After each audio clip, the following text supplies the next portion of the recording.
All right, happy draft day to everybody that celebrates, especially around here. I imagine there's a little bit more interest in the NBA draft. I imagine in Omaha, Nebraska than usually is.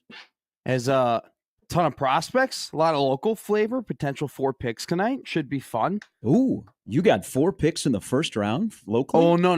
Oh, okay. Just don't screw up my second pick. I was like, I whoa. forget. You're... The first and second round are separated this year, are they? Yes, Yeah. today and tomorrow. So you get 2 days worth of things to watch. What, forgot about last year was the first year they did that? Because last year was the Bronny draft. Yeah. And they I think they did it during the day last year. Yeah, the was second during the round, day. super scaled back. They're like in a, I don't know, it looks like a cafeteria. And people are sitting around round tables. That's Shout what out I movies. remember from last year. I remember I was just getting the updates on my phone, waiting for the Celtics to do the funniest thing and draft Bronny James a pick before the Lakers. That's what I was really hoping was going to happen. Does Mark Tatum still do it?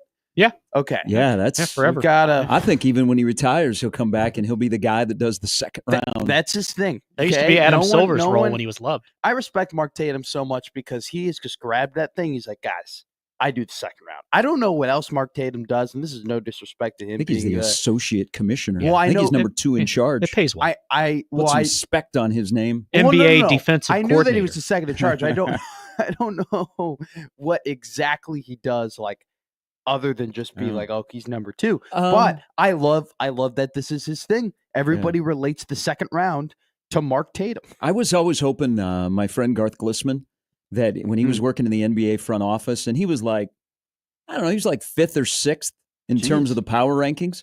I was always hoping that somebody Several would would go fall down. off. Yeah, so he would move up, and all of a sudden Garth would be announcing picks at the NBA Suddenly draft. he'd be like Matt Turman in Yeah. '94 That- against K-State. Hey, that's how they should introduce people to the executive branch of leagues that you don't know about, is let them just randomly announce a pick. Like you don't identify they them, are. you just put their name out there. But he has become like a star. That's And you're Cheryl. right. She And makes you're right. copies in the And you're office. right. If you don't follow the NBA or know anything, and maybe even people that follow the NBA, Sure. you have no idea what he does. Yeah. No. He just says, like, okay, second in charge. And every year he studies who's going to be in the second round so I get the pronunciations down right. He does a good job at it too. For being That's no honest. lie in that second. Well, I should also add, Sure. he also does the draft lottery. So Okay. he knows how to lean into the suspense and that voice, that inflection of, okay, the build up, the New York Knicks. Well, he's got a great smile too. Like he really, when he flips never thought of over, that he's before. like Yeah. the Oklahoma City Thunder, which means the first overall pick goes to, and then I like Mark You think he Tatum. practices that? Has Absolutely. to. He got to, Has yeah, in front of the I mean, mirror. he Yeah. gets. We all this would. guy gets about what 35 to 40 minutes in front of the camera Yeah. every year. That's it. We don't see him the rest of the year. We don't get like a Shams Charania. Mark Tatum has Kind of like decided. Punxsutawney Phil. You see him No. for a few minutes. For once For a most year. people, Could be a This- very interesting night with possibly some trades, some chaos. well, And it's always so odd in the NBA with trades because, everybody gets the draft cap. And I'm also, I think we've done a good job in the NFL of tampering down draft porn, tragedy porn. oh sure. That used to be a thing, like even bigger in the NBA. yeah. Talking about Nebraska. But Yeah. excuse me? You said they had canceled porn. I thought you were going somewhere else. Trying to keep up here. It's a fast moving show. It is. We're going everywhere all at once. I think- speak sharp, you but know I'm what? 90% Hey. fluent. I think on that, I think the state of Nebraska really hasn't gotten much pushback, have they? I don't know. I mean, I don't think you want to be that guy though. That's true. Or girl. That's true. Calls into a talk show Yeah. and says, "Hey, I just realized something. Here in the state of Nebraska, Yeah. you cannot access some porn sites." How about that? I don't know if that's the hill. Now you were wanna telling die me on. that you can, but you have to register. No. No. You don't have to. What'd you say You don't yesterday, have to VPN? What did you register tell for me? What? You called- told me that there's a workaround. It's called a VPN. Okay, what is Or that? private browser. Is that what it is? Yeah. Mhm. It kind of secures off the walls and I don't So, think I'm like, that desperate. you can knock down the firewall that is blocking Yeah. you from getting to certain Reddit sites. still exists for a But then reason. Gotcha. there are other sites that don't allow you that play well together. Yeah, no, that it doesn't allow you to use a VPN, like your credit card site. If you're trying to if you have your VPN, you're trying to get to your credit card, it won't let you do that. You specifically know a lot about this. Yeah, well, no, I mean, I'm very intrigued. I wasn't going to bring it up, but I was just educating the masses one day off air about. Yeah, I'm not that desperate that I'm gonna. Well, I'm just saying, like, I'm not now a lot of people anymore. have spoken It's up an educational program, Matt. It's okay. I don't know if you, as a legislator, want to get on Capitol Hill and be like, guys, there's this really, really important problem that we need to solve. Or if you're married, I don't think you want to be like, whoa, honey, this is terrible. Well, if you're a parent, I fully understand. Like, you don't need your 8-year-old surfing. Oh, sure. Pornhub. That would be weird. That's frowned upon. That'd be bad. Stick to Peppa Pig. Yeah, so I understand from the parent perspective, but it's Nebraska. So less tragedy porn and more about stars and duds. And it could be, once you get past probably the first, 5 picks, could be a little chaotic. We could have more trades. Sure. We could have more intrigue. We could have insiders. We could have breaking stories. And then we could have the introduction to the NBA of Big Kalk.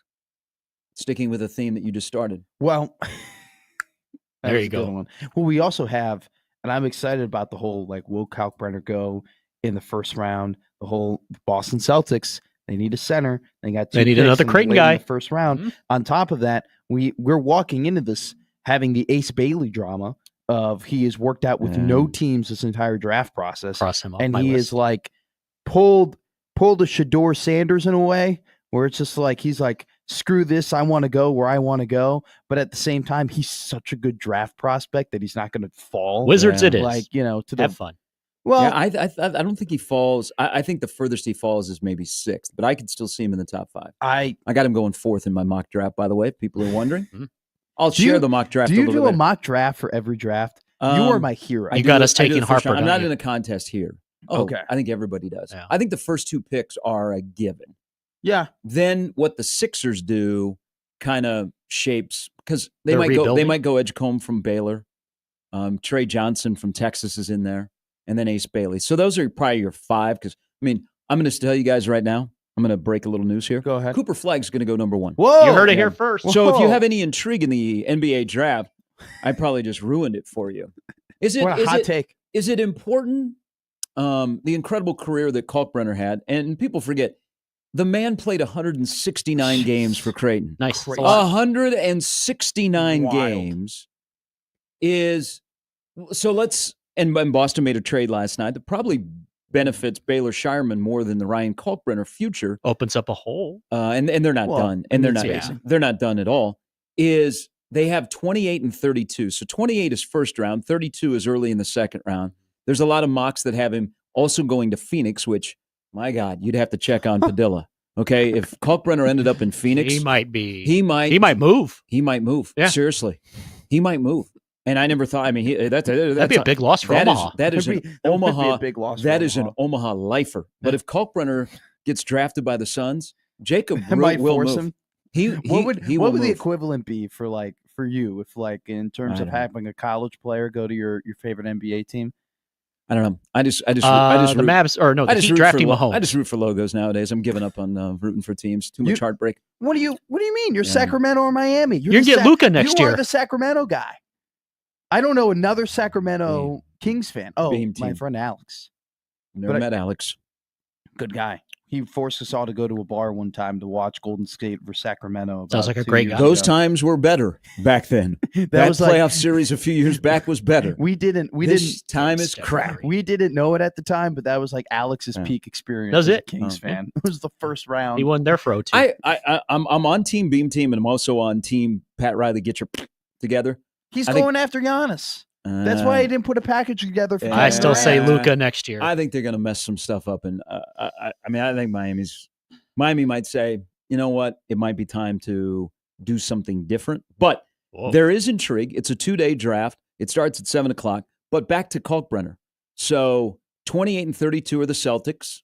That'd be a nice little pipeline there. Oh, yeah. How big of a deal is it to go 28 first round? And I'm not talking like the money stuff. Right.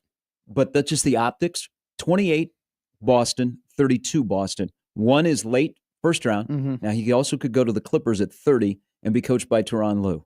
And the J-Sker will be fully husked. And play at the Intuit Dome. The J-Sker will have a longer than 4 hours. He might have 82 games to watch Lue coaching Kalkbrenner, or he goes to 32 and it's into the second round. First round, second round, big deal or not? It is a big deal. It is, yeah. All right, just from the simple optics and money.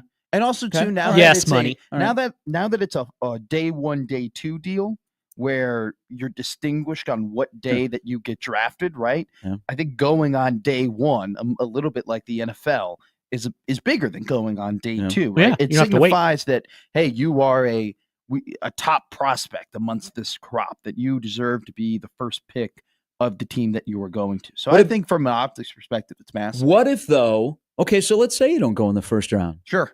Okay, and then the money changes a bit. And then you root for the best situation. But you know what? I mean, whoever drafts Kalkbrenner, he's going to make the roster, okay? Yes. But there is a depth of big men in this draft, so it may impact him a little bit.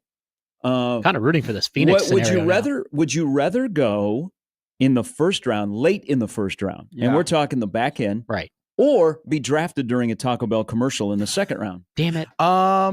Based on the success, because you get ignored if you were like 28, 29, 30. Sure. But if you were the second NBA player to be drafted while a Taco Bell commercial, because the Crunchwrap's a banger. If you're drafted while that's going on, I think you might get a little bit more run. Well, here's the thing: you get a meme, right? You become the second guy after Nikola Jokic to do that. You become your odds of becoming MVP, in my opinion, skyrocket. Could we have a commercial with the second pick? Absolutely. There's a 100% success rate, and in this day and age, I feel like if you were to be drafted during a Taco Bell commercial, Taco Bell would probably try and sponsor you. Ooh, and be like, hey. You got drafted while we were, advertising our cheesy gordita supreme. Would you like to become the official spokesperson? Was it Devontae Adams had a Taco Bell deal a few years ago? Devontae Adams had a Taco Bell in his house. Yeah, in Vegas. So, I mean, it can be done. Really? Didn't you watch the commercial? No, of course not. Yeah. I did not. No. He had a Taco Bell in his house. If it was running during the NFL, you have to understand that during the commercial breaks, I am like a panicked mess, and I am not watching. Why? Anything. Because the Bears are losing. He hates commercials. He said that he didn't like the commercials that air on this radio station. That is not true. You said that one day. We do have a couple of bangers. We had to call you out and have you. Reminder, we're not at KRNU, okay? We are only here because of our wonderful clients. And as long as it's as long as it's not the jazz commercial that's playing, I'm okay with anything that airs, because we got lawyers if you're going to get divorced, or you got a little problem with or some host coffee to kind of. Or sometimes you feel like a nut. Yes. Sometimes you don't. Almond Joy. Make big comeback. Almond Joy. Like, how could you avoid the Devontae Adams Taco Bell commercial? I feel like that followed all of us. I didn't avoid it. He was in college. He was having fun. I just didn't remember it. Living his best life. I just didn't get that reference. I get but I thought you Crunch wraps for life. I thought you meant for like you were actually serious that he had an actual Taco Bell in his house at all times. Commercials are always true, right? Yeah. Well, they don't lie. I was kind of like, how does, incredible athlete built like an engine, Devontae Adams, survive having a Taco Bell? Bill Snyder did. House 24/7. He just had chicken tacos at 2 a.m. It can be done. Who? Bill Snyder.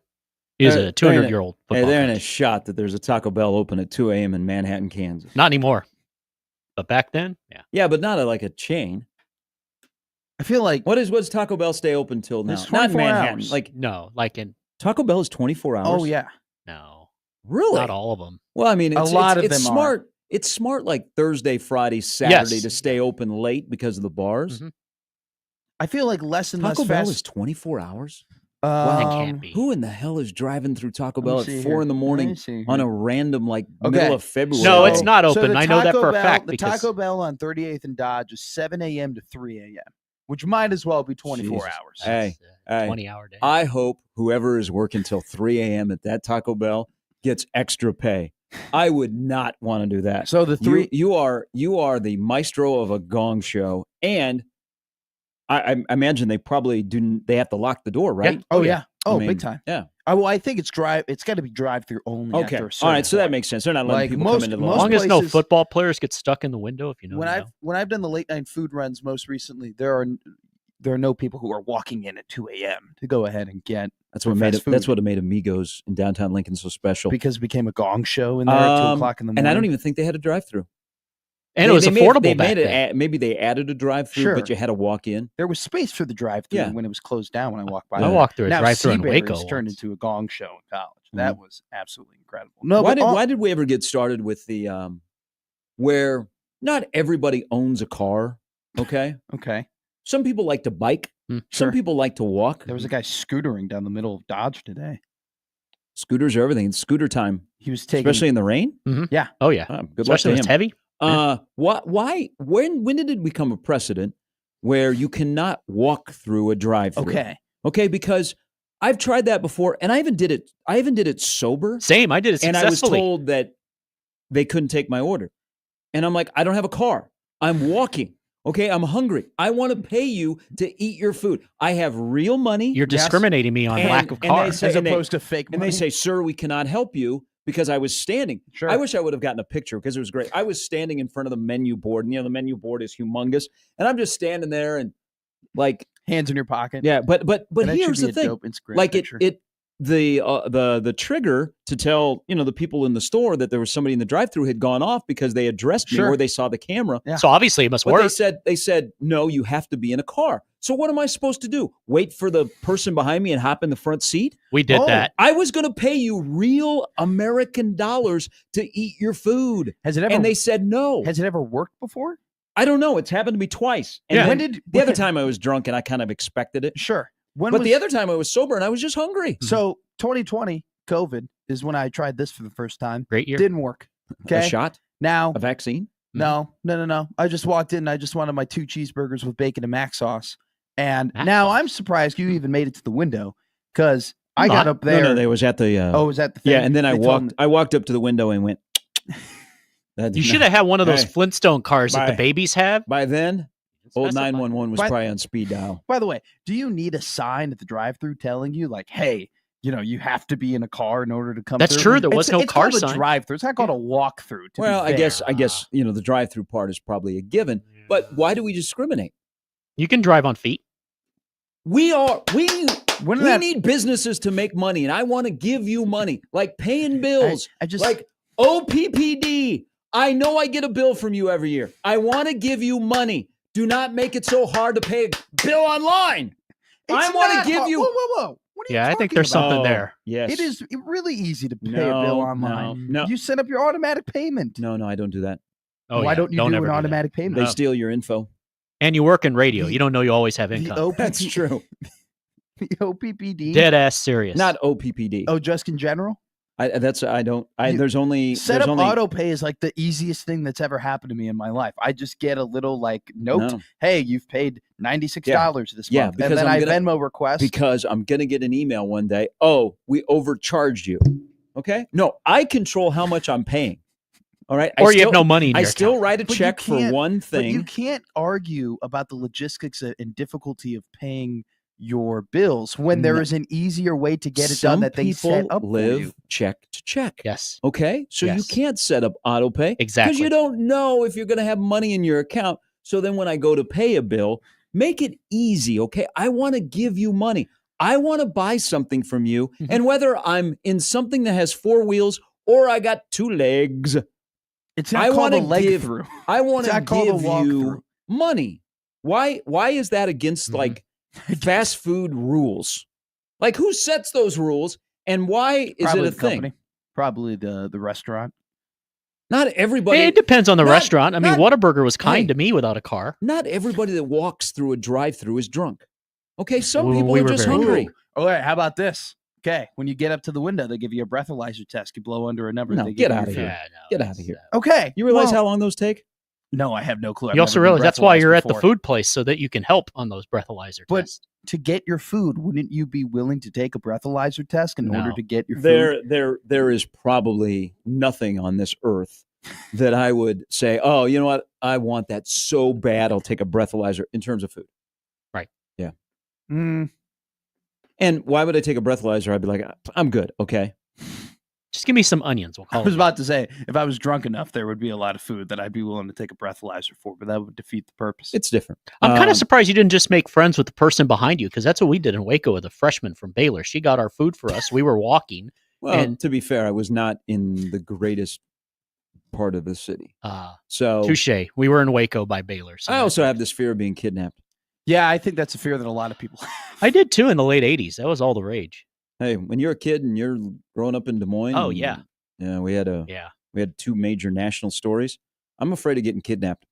I believe Do you worry about going from a primary location to a secondary location? I always got my head on the swivel. Yeah, I think that's just a good way to live life. Mm-hmm. Yeah, more than likely. I don't have a fear of being kidnapped yet. Well, no, You're quite the wanted man these days. Omaha loves you. I'm not the wanted man of the Omaha ladies. I'm still not over heights and alligators. That's just really it in terms of the fear department. Hey, Steve Spurrier in a tall building won't happen then. Are you more likely to get kidnapped if you're walking through a drive-thru as opposed to driving through a drive-thru? Well, you wouldn't get carjacked if you were walking, technically. And if you're in the car, you have an extra layer of stuff you have to remove. And if you were in the car, if you're just walking, you probably just get grabbed. Right. So by default, that's my buddy just sent me a meme. You see what President Trump did yesterday? Yeah. He was upset. He sent me. So cool. No, he goes. The first 20 minutes of the show. Don't know what the F they are doing.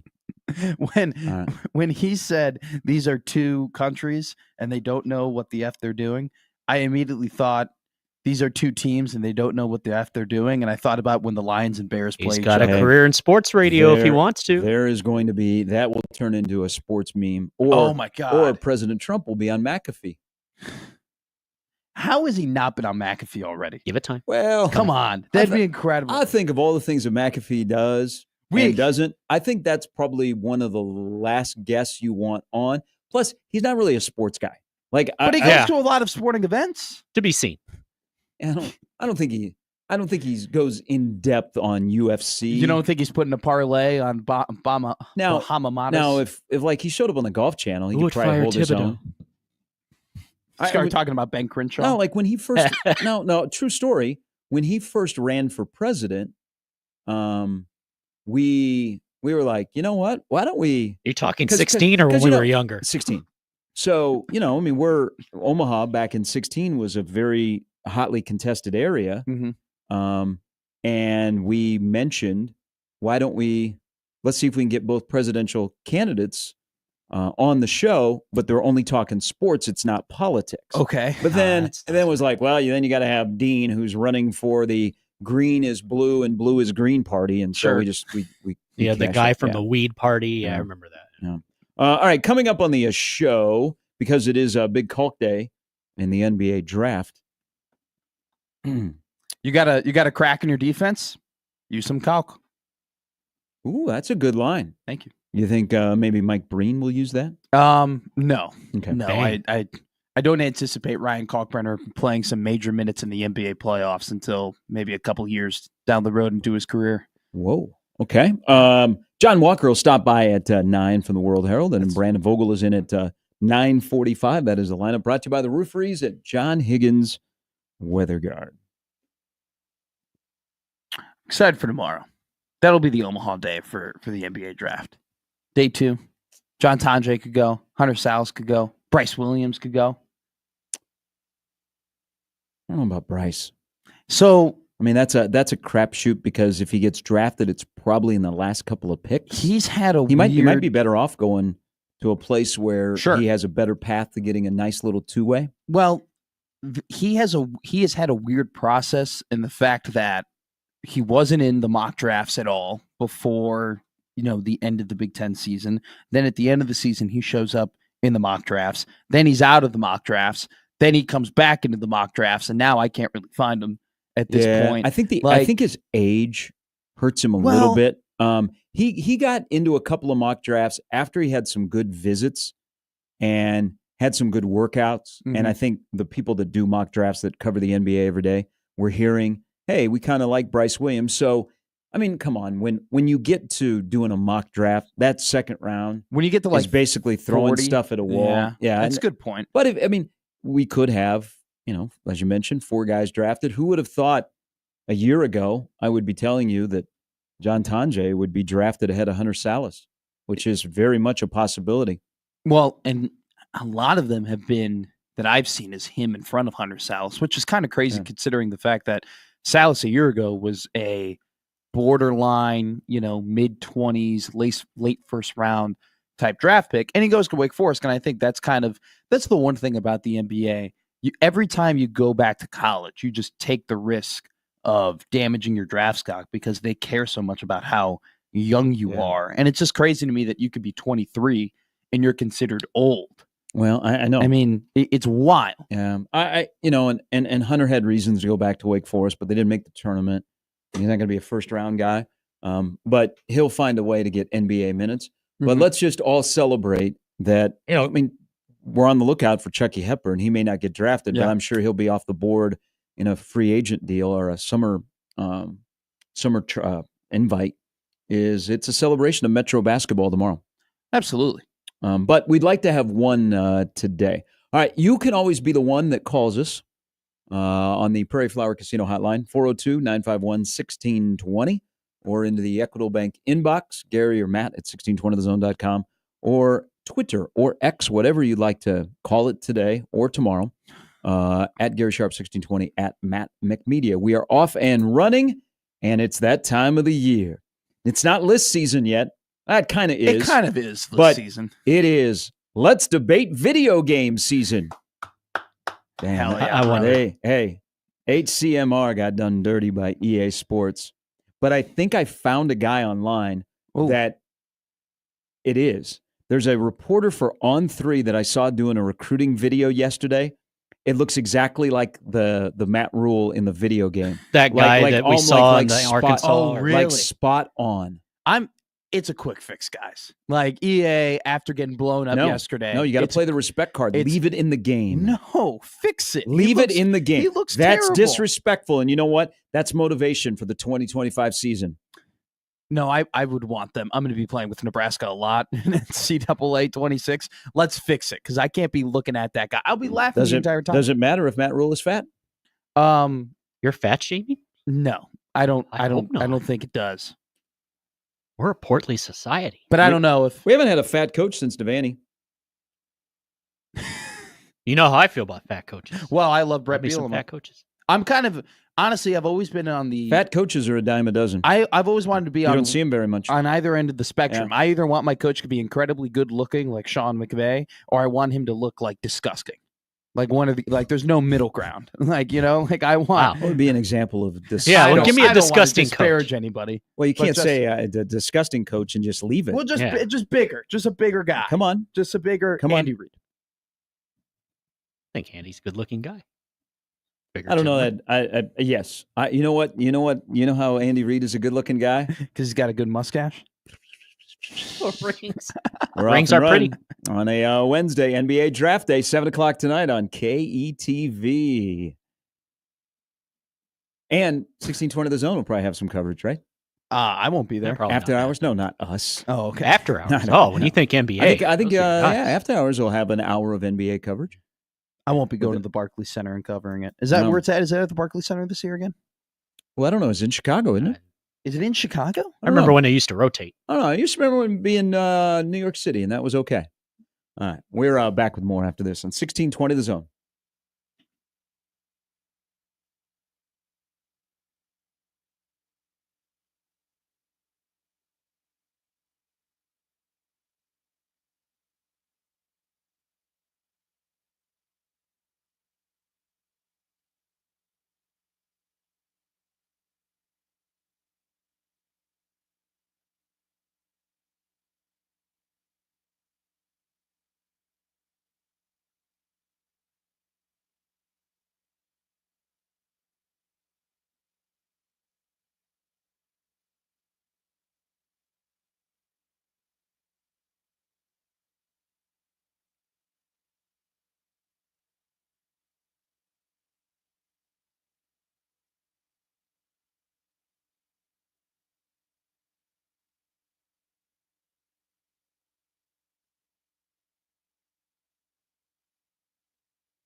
Hey, we were just talking off air about him. Oh, Your golf partner, my Terry. man. My man. Tiburon Terry. Oh, that's a great nickname for him. Uh-huh. He's really good at that course. Mine as well. 2 weeks ago, he hit a 52, and it was the first time that Matty Mack over here beat Terry, which was a big deal golf in the league. Shaming? No, because Terry consistently whips my butt. It is Confidence is growing. Is actually a very good golfer. But Tiburon Terry is an incredible nickname for our guy. He says walk through. Hi guys. Not everybody who walks through a drive-through may be drunk, but everyone who drives through probably is. Oh, I don't know about that. I'd have to see some factual evidence. What Steve sent us, that's the way to go. That was the best. We always had, being in a friend group that always had the designated driver.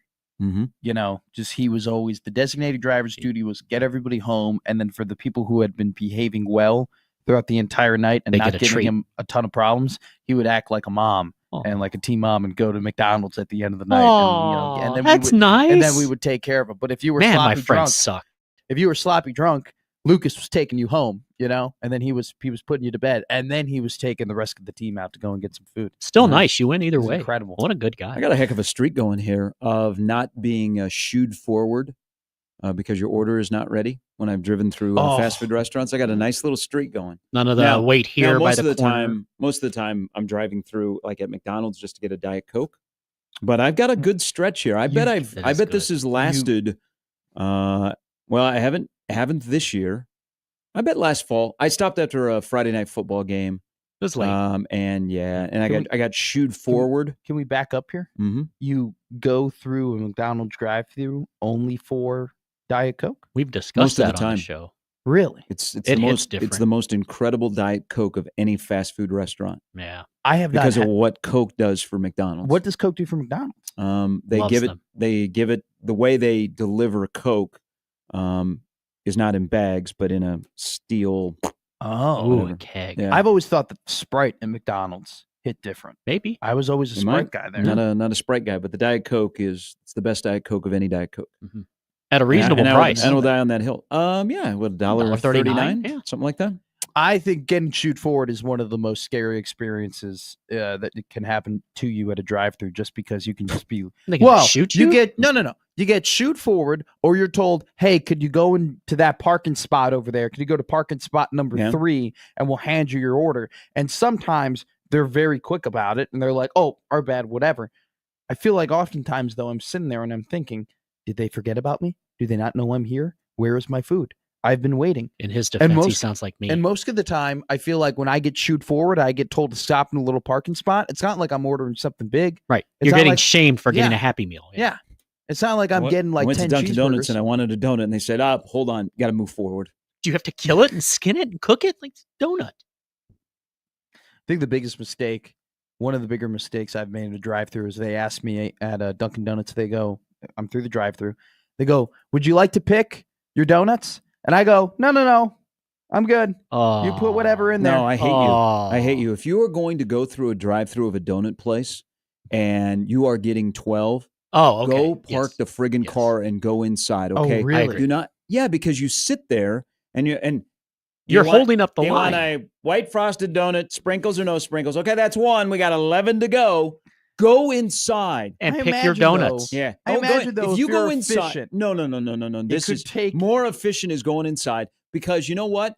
Then they're going to give you a better quality because you're watching them. Yes. Instead of, what if they just throw garbage into your dozen donuts and you don't sit there in the drive-thru and open it up and I imagine survey. that the people inside 12 dry cake donuts. Probably, if they saw them putting some bad things in there, or like, grabbing donuts out of the garbage, they'd be like, no, that's not what I'm saying. I mean, I don't know what this one fast food places you go to, but they're like, okay, the crappy like chocolate donut that if you dropped it on the floor, it would bounce right back to you. You're talking low quality. Yes. Okay. Yes. When they say, hey, just pick your own. No. If you are going to go through a drive-thru and you want a dozen donuts, go inside. You don't go to a grocery store and call them from the outside and go, hey, can I get a dozen Hy-Vee? It's called Uber. You do the grocery stuff. The grocery store, you don't have people pick up your groceries? People do that. That's really popular now to have. Oh, like, people, I know. Like, do But this is games. different. This is you know holding up what? the Yeah. drive-through And line. y'all are ruining the experience for those of us that still hearken to the days where you went up and down every friggin' aisle, even if you didn't need anything in that aisle, because that's what we do. That's what I was doing as an Why- 8-year-old, how- and I do it as an adult. How are the Door Dashers ruining grocery store trips? No, for you? not the Door Dashers. Oh, okay. It is where I shop most regularly. There's a lot of online shopping through this business. Okay. So they clog up the lanes. Yeah. You know, you got one person that is doing like 6 orders. Sorry, this is an online order. It's Yeah. going to take a bit. The nice thing Yeah. is I like the in-person experience. Shocker. Okay. So I have never done DoorDash. I have never done Neither Uber have I. Eats, but I also don't eat a lot of, vegetables. like if I'm, Their Uber charge that they I had a lot of surcharge stuff. with you is ridiculous, though. Really? So it's like, no. well, I mean, I like to go and experience it. That's all part of the thing. Kind of with you. I'd rather Yeah. go to the store. grocery shopping for yourself, you're like just being a solo grocery shopper is incredible. I love it. I'm in, I'm out. I know exactly what I want. I don't Yeah. have to look through a list. I don't have to Oh, yeah. worry about. That's why we all go to the same grocery store, because not every grocery store, even though it might be the same company, is created No. equal, and you can't No. find certain stuff. Well, there's nothing better too than now if I can't find anything for a specific person, you don't have to like call them and be embarrassed. There's nothing more embarrassing than when you can't find a certain item and you're forced to call somebody to be like, "Hey, where can I find this item?" They showed a picture on television of somebody in the Oklahoma City Thunder Parade that I recognize.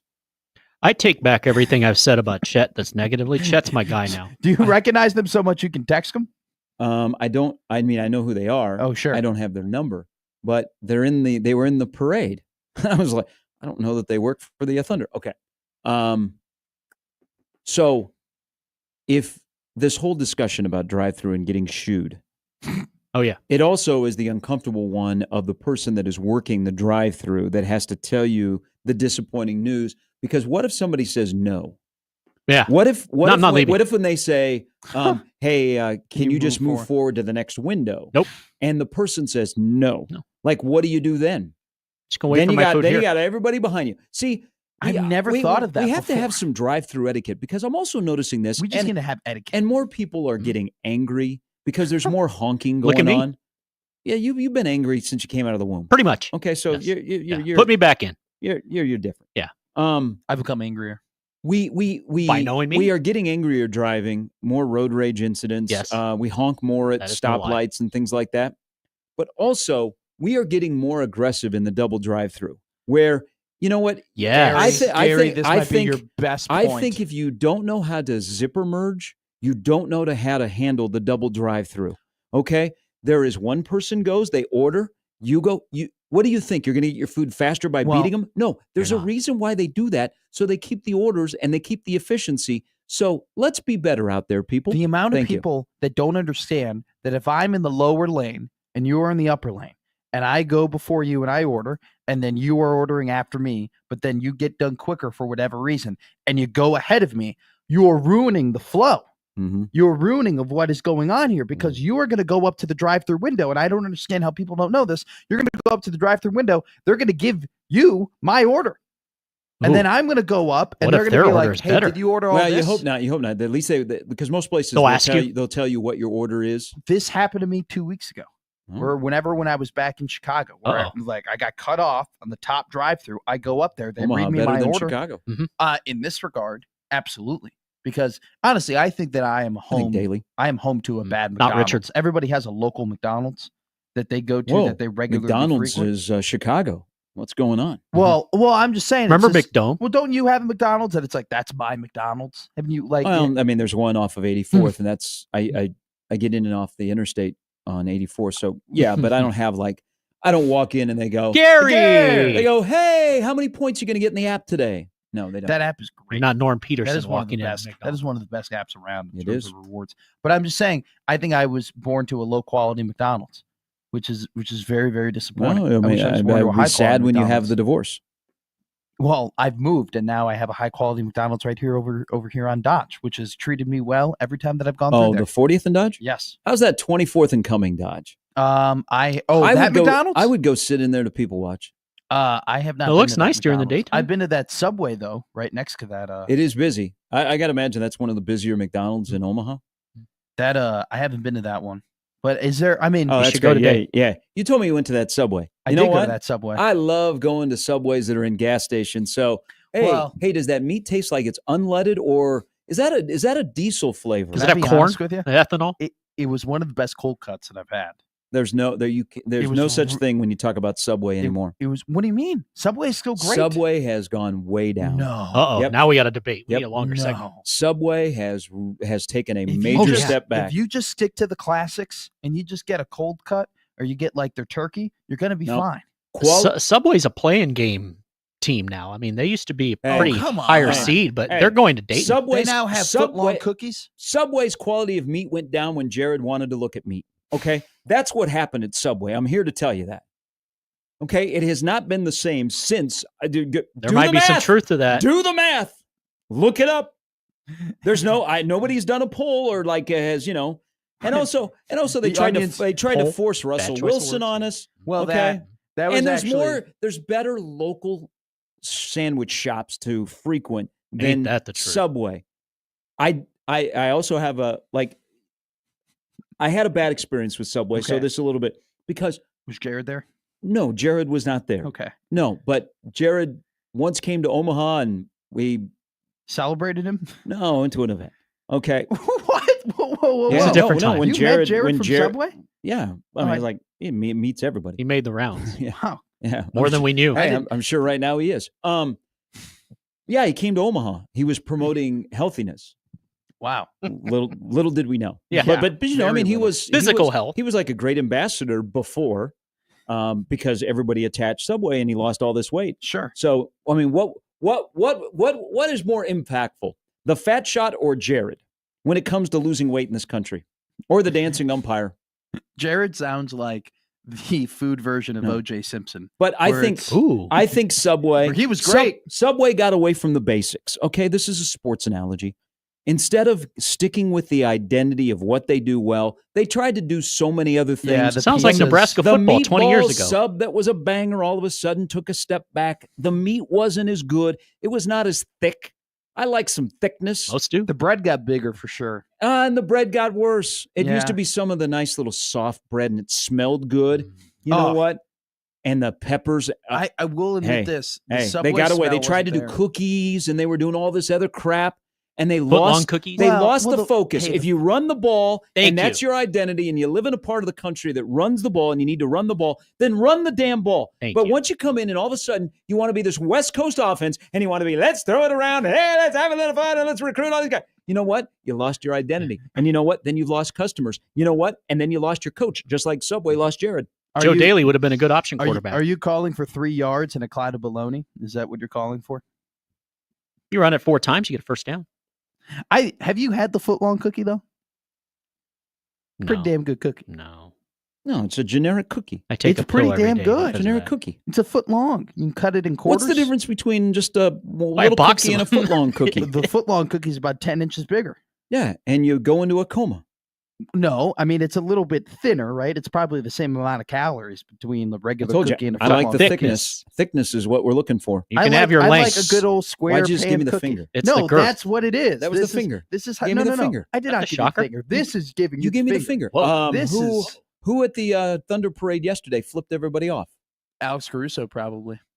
Love that man. That's not He's nice. so good. Those are friendly people in no, Oklahoma. no. Don't, Subway has Look, I'll backwards. fall in. I'll agree that them doing the whole pizza thing probably wasn't the best slant for them. Like they needed to stay in their lane. You still get a cold cut though. You can still get a Subway chicken is- teriyaki. Subway That's is- like saying, you Zach still get Taylor was still Philly pretty steak. good. Hey, couple Subway is years. the You New still York can- Yankees. You can. Whoa. It's been a long time since they won a title, but they're still relevant. Wait, 09, that'd be Yeah, about right. And they spend money all the time. You still go there though. You still go to Yankees games. Yes, you still go pay to Subway. You still pay You know what? attention to Subway. But you're not getting the quality. The quality of Subway used to be championship winning rings. Yeah. Okay, now all they're doing, When you go to MLB Big Inning, they're still talking about the Yankees. When Yeah. you go to the commercials, they're still talking about Subway. I think that's great for Subway if they're the Yankees. I don't know, same. That's why, no. I thought you were going to say that they were the Devil Rays. No, I like to win. Well, then the Yankees do win, just not championships. Chris Then a says, Subway the Cowboys. Chris says Little King will always rule over any national chain, especially Subway. I like Little King. Little King's starting to make a comeback in this town. The place over on Cass, nice place. I'm trying to remember the place Jimmy Allen got us. That was really good. Do you guys like Jersey Mike's? Grozos. Jersey Mike's, I feel like. Jersey Mike's is holding its own in this town. Yeah. Danny DeVito. It's gotten a little, like, the prices have definitely gone up. That's where everything. I kind of put Jersey Mike's in the category of Chipotle, where it kind of has to be a special event. There used to be a time where I was doing Chipotle nearly like every day. And you're now, a college kid. I know somebody that used to do that all the time. But we used to do that too. It was cheaper. It was $5. Then they put on more than the freshman 15. Well, that's how I did it too. The freshman 45. Sean tweets in, tell me you don't have kids without telling me you have kids. Online shopping is a godsend for those of us with kids that have a ton of or after school events. I'm sure online shopping is fun. Don't have kids. That's the takeaway from that. Don't have kids and you'd enjoy your shopping experience more. Grocery store is kind of like therapy for me. I do my lap. I know exactly where I'm going. I'm in and out in about 8 minutes. I now have the rewards card, saving up on gas. Good. That's good. Hey, good idea. Yeah. All right. Let's get angry when we come back. Ooh. Hell yeah. At video games. And not because Matt Rule was fat shamed. And there was no reason for him to be fat shamed. I think that's the worst fat shame. He's actually not like that. He looks like a normal, looks like a normal guy. Dude. But according to EA Sports, Nebraska's football coach is about 6'4", about 320. According to EA Sports, that Bert? The Nebraska football coach needs to use his own training facility. We're back with hour 2 of Gary and Matt with Jimmy on 1620 The Zone.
Hey, MTV, is it next month?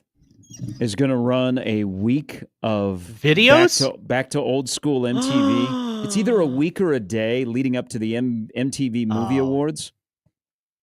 Baby. I was either movie or music. No, it was music. Is it what? No, so they're running videos, but it's leading up to they do a movie or a music show. They do both. Okay, yeah. So whatever their big next. event is next month, they are going to have later. They're going back to old school when MTV was MTV. Some of my favorite bars that I've been to, as opposed to like running like games or having like, you run something on TV and then you have, music come over the speakers. They do like the MTV style. They just play like the music videos. Mm-hmm. Oh, So it's like the music's coming over and then you could see the actual music video. I loved that. I loved going to bar and seeing that setting. But I was too young. You've been to Night Owl in Blackstone? No, I haven't. Night Owl. Wait, they don't do that anymore? What? No, what you're saying at the bar with the music? Well, video? I've only been to one. I've only been to one like that. Chive TV is very popular right now. That's what. Night Owl will have some of the oddest stuff running on their screens. It's not necessarily. It'll be like a random movie, or it will be like a 9-minute music video. You'll walk in and like Justice League is on at a bar, like just a random ass TNT movie. Or have you seen I've seen South Park on at multiple bars before, where they have like the subtitles like under it, and I just catch myself just watching full episodes of South Park while hanging out with people, reading the closed captioning. It's like watching a Coach O Orgeron press conference. Yeah, absolutely, those were the best. It is draft day. Ryan Kalkbrenner of Creighton, who played 169 games, 4-time Big East Defensive Player of the Year, who is going to be very low key tonight. No big celebration at Let It Fly. Maybe a nice meal with family and friends. Him and the wife, probably. Watch on TV. Yeah, wouldn't that be something? Have some ice cream. Wouldn't that be something if, because he won't get drafted in the second round. Yeah, Ryan Kalkbrenner and Ryan Nembhard reunited on an NBA team after a couple of years apart playing at Creighton. That'd be pretty cool. Or Shireman and Kalkbrenner together. Yeah. So both in Boston. Here's my prediction. Okay. I'm not going to be specific because in sports talk radio you shouldn't be specific. You should just leave yourself some leeway. 28 between 28 and 32. Okay. So there you go. I think that What's is the difference? That is very reasonable. I'm just gonna. I'll be specific here. I think he'll go to Phoenix. Okay, 29. You got me hoping for that now because I just want to see the Twitter reaction. I just think that Phoenix will look around, and I don't think there will be enough dynamic wings in that spot for Phoenix to say, all right, we're going to go ahead and take a 3 or take a 4. They're going to look at a 7'1" center who's played a ton of basketball, who's a 4-time Big East Defensive Player of the Year, and say, okay, you're going to play, right? You're going to be like our defensive lockdown guy, and then the rest of this team is kind of going to be spread out a little bit like he played at Creighton, So I think that Phoenix would be a pretty good match for Ryan Kalkbrenner. Could be the 7th first rounder in the history of Creighton. Let's also do this. For guys that are going to the NBA that are local that we get to watch either play in high school or college, how about we start doing something, okay? Celebrating it? No. How about we start playing? Oh. Okay. How about we get guys that go to the league that are from here that we've watched that end up having a massive impact. That are starting and doing things, okay? It's about that time. Where we develop into that in terms of like you're just not the highlight isn't just getting drafted. Or it's you make tough. a big deal because late in the game Shireman's coming off the bench. All right, can we have guys a little more like, Dougie? Yeah, like okay, that's the last. You hear about Bryce McGowan's all the time and Banton, but I want some guys in the league that we've watched that are playing on a reg, so I can go. I see that guy. Pietkowski. Well, most of them have been like end of the bench or two-way players at this point. Yeah, it doesn't reflect well. I know it's hard in the NBA. I want ballers. I think that I want to buy somebody's shoes. I think Ryan Kalkbrenner will be buy somebody's shoes. I mean, technically, Kelce has a shoe. Very, very high. Kelce does have a shoe. Kelce's shoes are nice. Kelce's shoes. I don't think anybody around here has had shoes. There were no Bob Boozer sneakers. Mm-hmm. No Ty Lue's. No, I was about to say no Ty Lue's. Ty Lue was Kyle Korvers. I think he had a good career. I think Ty Lue is more well known for being head coach than a player. Oh, well, unfortunately for Ty Lue, his most iconic moment for our generation stepped over by Allen Iverson. No, I don't think anyone has had shoes, and I do think that most of your best guys could come locally from the NBA as of recently from this area, whether it be Creighton or Nebraska have been, for the most part, role players or two-way players. So shoeless. Bryce McGowan's like the biggest thing he accomplished at this point was, he got a full contract. He got a full 4-year contract. And he had a great puffer jacket. That red jacket. John Walker will join us in 2 hours. He has a good story in the paper today in the World Herald about Ryan Kalkbrenner and the journey and where he might go. Also, Brandon Vogel will stop by. So it's that time of the year. We are smack dab in the off season. College World Series is long gone. People have forgotten about Omaha. They packed up. They went home. LSU is working at Canes today in Baton Rouge. I think they have their parade or celebration, whatever they're having today. But people have forgotten about Omaha, forgotten about the College World Series. But we live in Omaha, and we know that football doesn't start for a while. We have 6 weeks until we can start getting really excited about football. So it's the off season. You know what? I guess Friday at, down the street here, you'll get excited, right? Memorial Park. What's on Friday at Memorial Park? The big concert fireworks show. Oh, yes. Is that Ringo? The celebration of old people.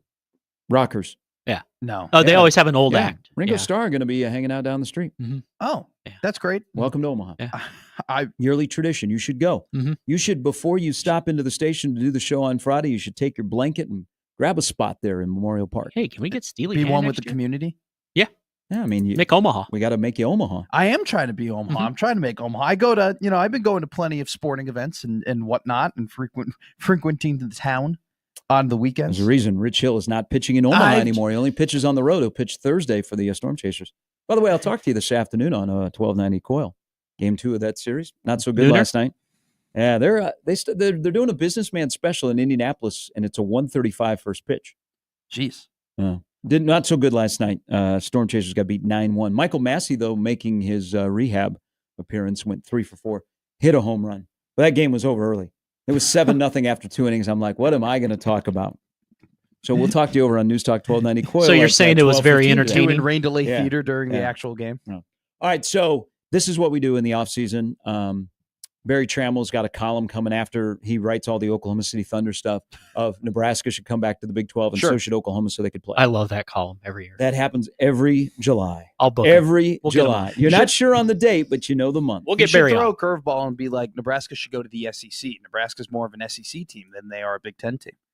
You've talked about that before a little bit. Turn it up a little bit. At least where there's throw curve. Nebraska feels geographically it doesn't fit, but they could fit culture-wise, fan-wise. Spending time there, Nebraska fits more with the SEC than they do with the Big Ten when it comes to fans and passion and support. But we're in the Big Ten because of our academics. But EA Sports is coming out July 10th. Okay, I'm going to have a marathon. I'm going to play the game for 24 hours. I don't know why we don't have here. We tried last year. And we did a lot of legwork, like the radio station, in a promotion, where we were going to have play against listeners, and something we couldn't get it. We couldn't get across the goal line. I don't know if we just like the live Buffalo I tried to get. I don't know if we've revisited that because it was a great idea. But July 10th, EA Sports College Football 26 come out. You've seen yesterday. EA Sports thinks that Matt Rule is not from the East Coast, but he's actually from Saudi Arabia. Thank you very much, Sean.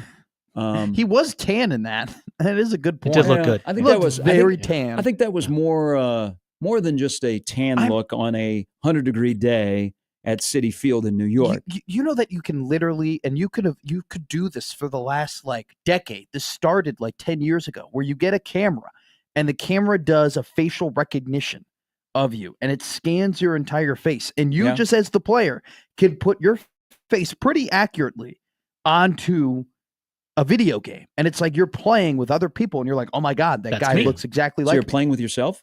Yes. Which goes back to our first segment. You are playing as yourself, not with yourself. You're playing as yourself. Matt Rule, could they not have done that with Matt Rule? All they needed was to have a fully forced camera. You just kind of move your face around, and he's good to go.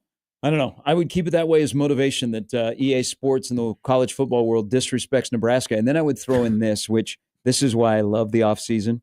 So it was released yesterday. The EA Sports Stadium rankings. Oh yes, I saw that, and I knew there'd be things. Our friend was getting into a bunch of arguments with people on Twitter. Who was our friend? Caleb Henry. Why was he getting into an argument? Because he was making it very known. Was he trolling or was no, he serious? No. He goes, Nebraska is 34-32 at home over the last 10 years or whatever. Close to 500. And people took that very, very offensively. As if Caleb I'm going to was spit saying, some facts at you to back up Caleb. So just for a moment, I know it's the offseason. If you are losing your mind over rankings in EA Sports. But you're as angry there's as me. nothing else to do. That's why I just said it's the offseason. Yeah. I mean, you can we could talk about Dane Key getting an 88 and how Watson Trent might be a little bit overrated. Yeah. He an 88 or 87? He had an 88. Okay. So the sports stadium rankings. I do love this. LSU, Penn State, Ohio State, Georgia, Alabama, Clemson, Florida, Oklahoma, Oregon, Michigan. That is the top 10. No problem. Michigan. It's awful quiet at Michigan for 111,000. Okay. So here's how I look at stadiums. And Caleb said they're 34-32 in the last 66 home games. Matt Rule is 9-5 at home. Nebraska hasn't been great at home. It is not like the days that we all experienced before you came out of the womb. Where is Nebraska football just like pre and post? The 47-game win streak? No. How many championships you got, brother? 0. I got 3. You got bowling, remember? Step off. Stay. You sit. Go and sit in the 600 section. I will move to the front row. There's more seating. I know. I'm just saying, are we judging Nebraska football on pre and post me birth? Because post me birth, it's been tough. It's actually been the start. Well, that's true. The year he was born, they went with those uniforms. Maybe you ought to self-examine that. Ooh. It's all my fault. But so Matt Rule is 9-5 at home. That is very unacceptable. And this year there are a couple of big swing games at home. So Houston Christian. Let's get upset about this. I don't have a problem. Like LSU, Tiger Stadium. Who doesn't want to go there tonight game for Death Valley? Penn State, whiteout. I've been there numerous times. It can be very intimidating the way it's built. Ohio State. It depends. But Ohio State. But for a big game? But okay, we could go through these individually. Sure. Michigan should not be ranked here. No. Michigan's atmosphere is garbage. You know what makes Michigan Stadium? 2 things. One, the size and the team that is playing. And ultimately it comes back to this. Outside of LSU, any of these stadiums are all predicated on being like the best atmosphere and the most intimidating by the team that is playing on the field. I'm going to give you an example. And possibly the opponent. I think Memorial Stadium is not intimidating at all, unfortunately. And it has a little bit to do with the team on the field and how we consume football. Because we are very, very nice. Remember, we used to stand, clap for the opponent, which drove. I remember first time this came up on the show when Damon was with me. Damon said, "I hated that. We hated that as players." Sure, okay, because everybody was so nice. Yeah. I mean, look at he's told me that outside of the Colorado players. Most of the people that walk, out for warm-ups, people are like, hey, good luck, and they're not being like a-holes. Get home safe, guys. They're like, hey, I hope you play well and I hope everybody is safe. Good luck the rest of the way. So all of these rankings, outside of a Saturday night game at Tiger Stadium and a couple of other things, it is all predicated on the team that is playing on the field. It is the team that makes it a very difficult atmosphere, okay? And Memorial Stadium, this is, and I'm not here to fan shame, and I'm not telling people how to be fans. But and this maybe upsets you or you understand what I'm saying, is we are at a point before the home team starts winning on a more regular basis. 9-5 at home is unacceptable during that stretch. This is a program, and God dang it, I'm going to go there again, and it's going to... 47 straight once upon a time. Friggin' Texas!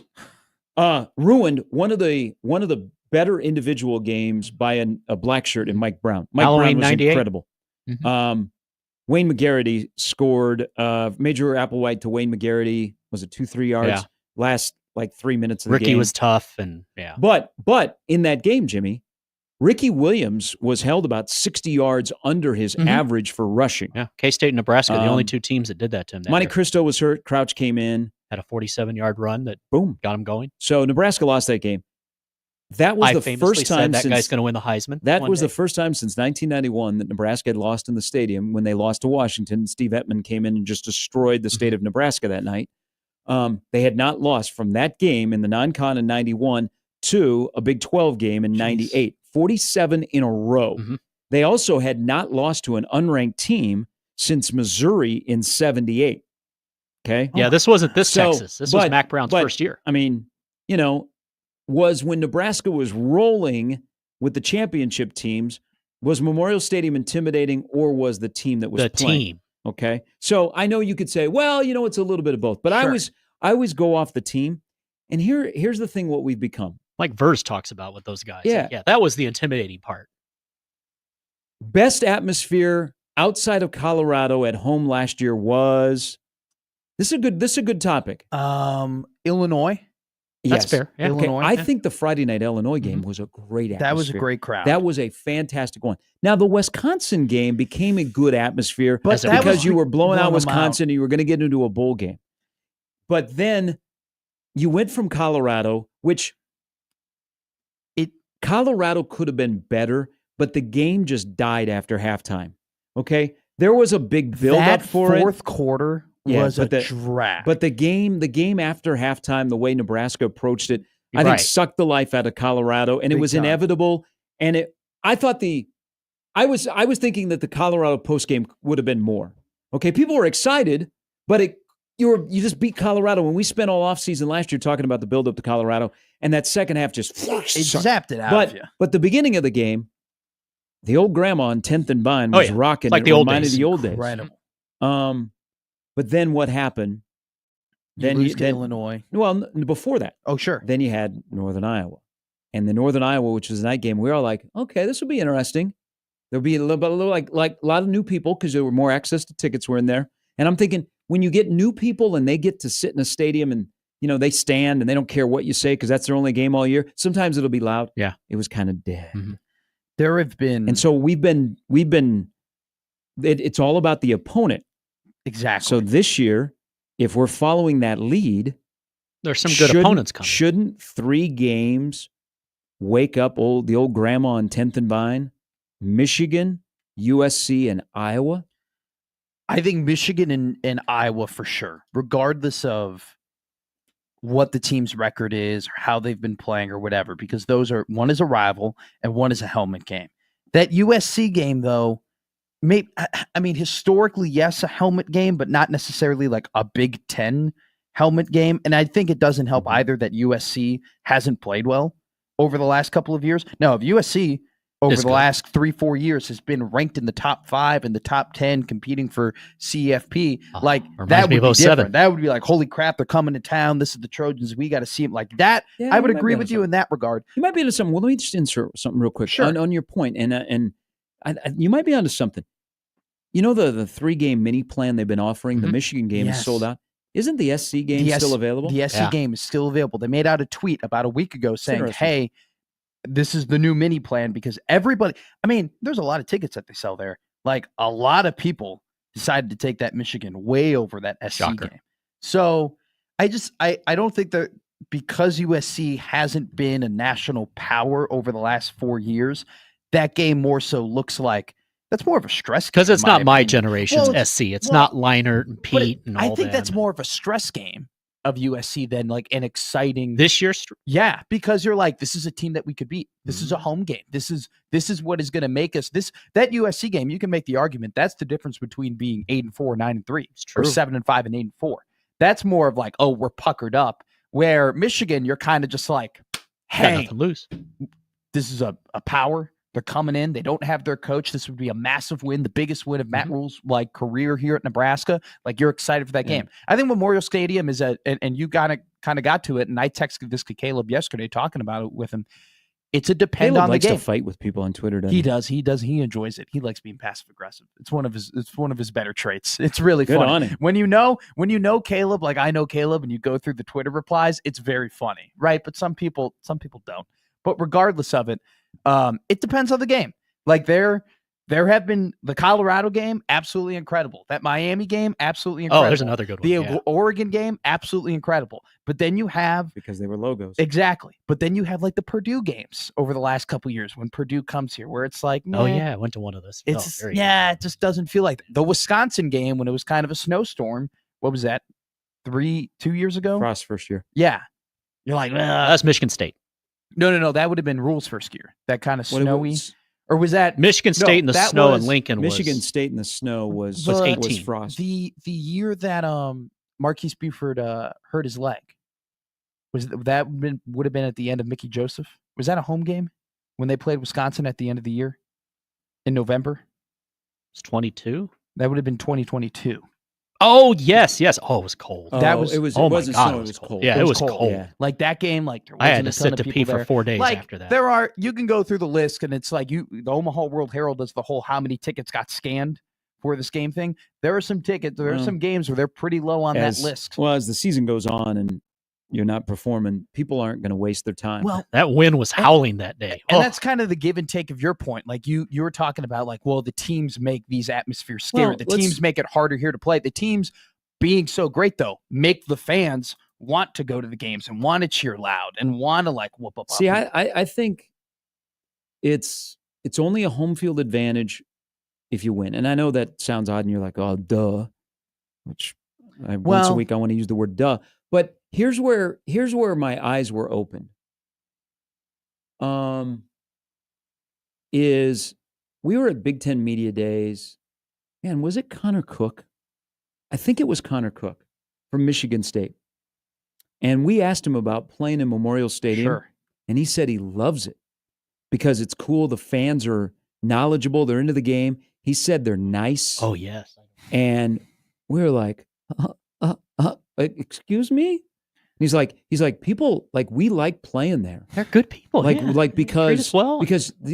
When we're walking on the field, he said this. I remember this to this day because I think my jaw was sitting on the table. Part of you died that day. We were staring at him, and he goes, hey, we like playing at Memorial Stadium because, first of all, people are very knowledgeable, and it's cool. Yeah. It's always going to be full. So at first you're thinking, okay, oh great, all right. When compared to other places where stuff is being thrown at our bus, and we're being told about our mom who did something with our stepdad and things like that. He said in Lincoln, he goes, we couldn't believe it. We thought the Nebraska fans were screwing with us because he said we walked out for warm-ups and people are like, hey, good luck. Welcome to Lincoln. Hope you have a good game.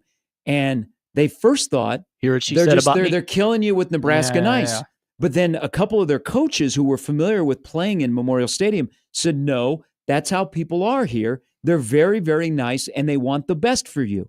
And he was like, in life and football. He goes, so it made it kind of fun to play here. It's a fun place. And then our follow-up question was, is it intimidating to the way the stadium is built because it's just a mammoth structure when you're down on the field? And he said, no, it's actually kind of cool to play. And I was like, okay.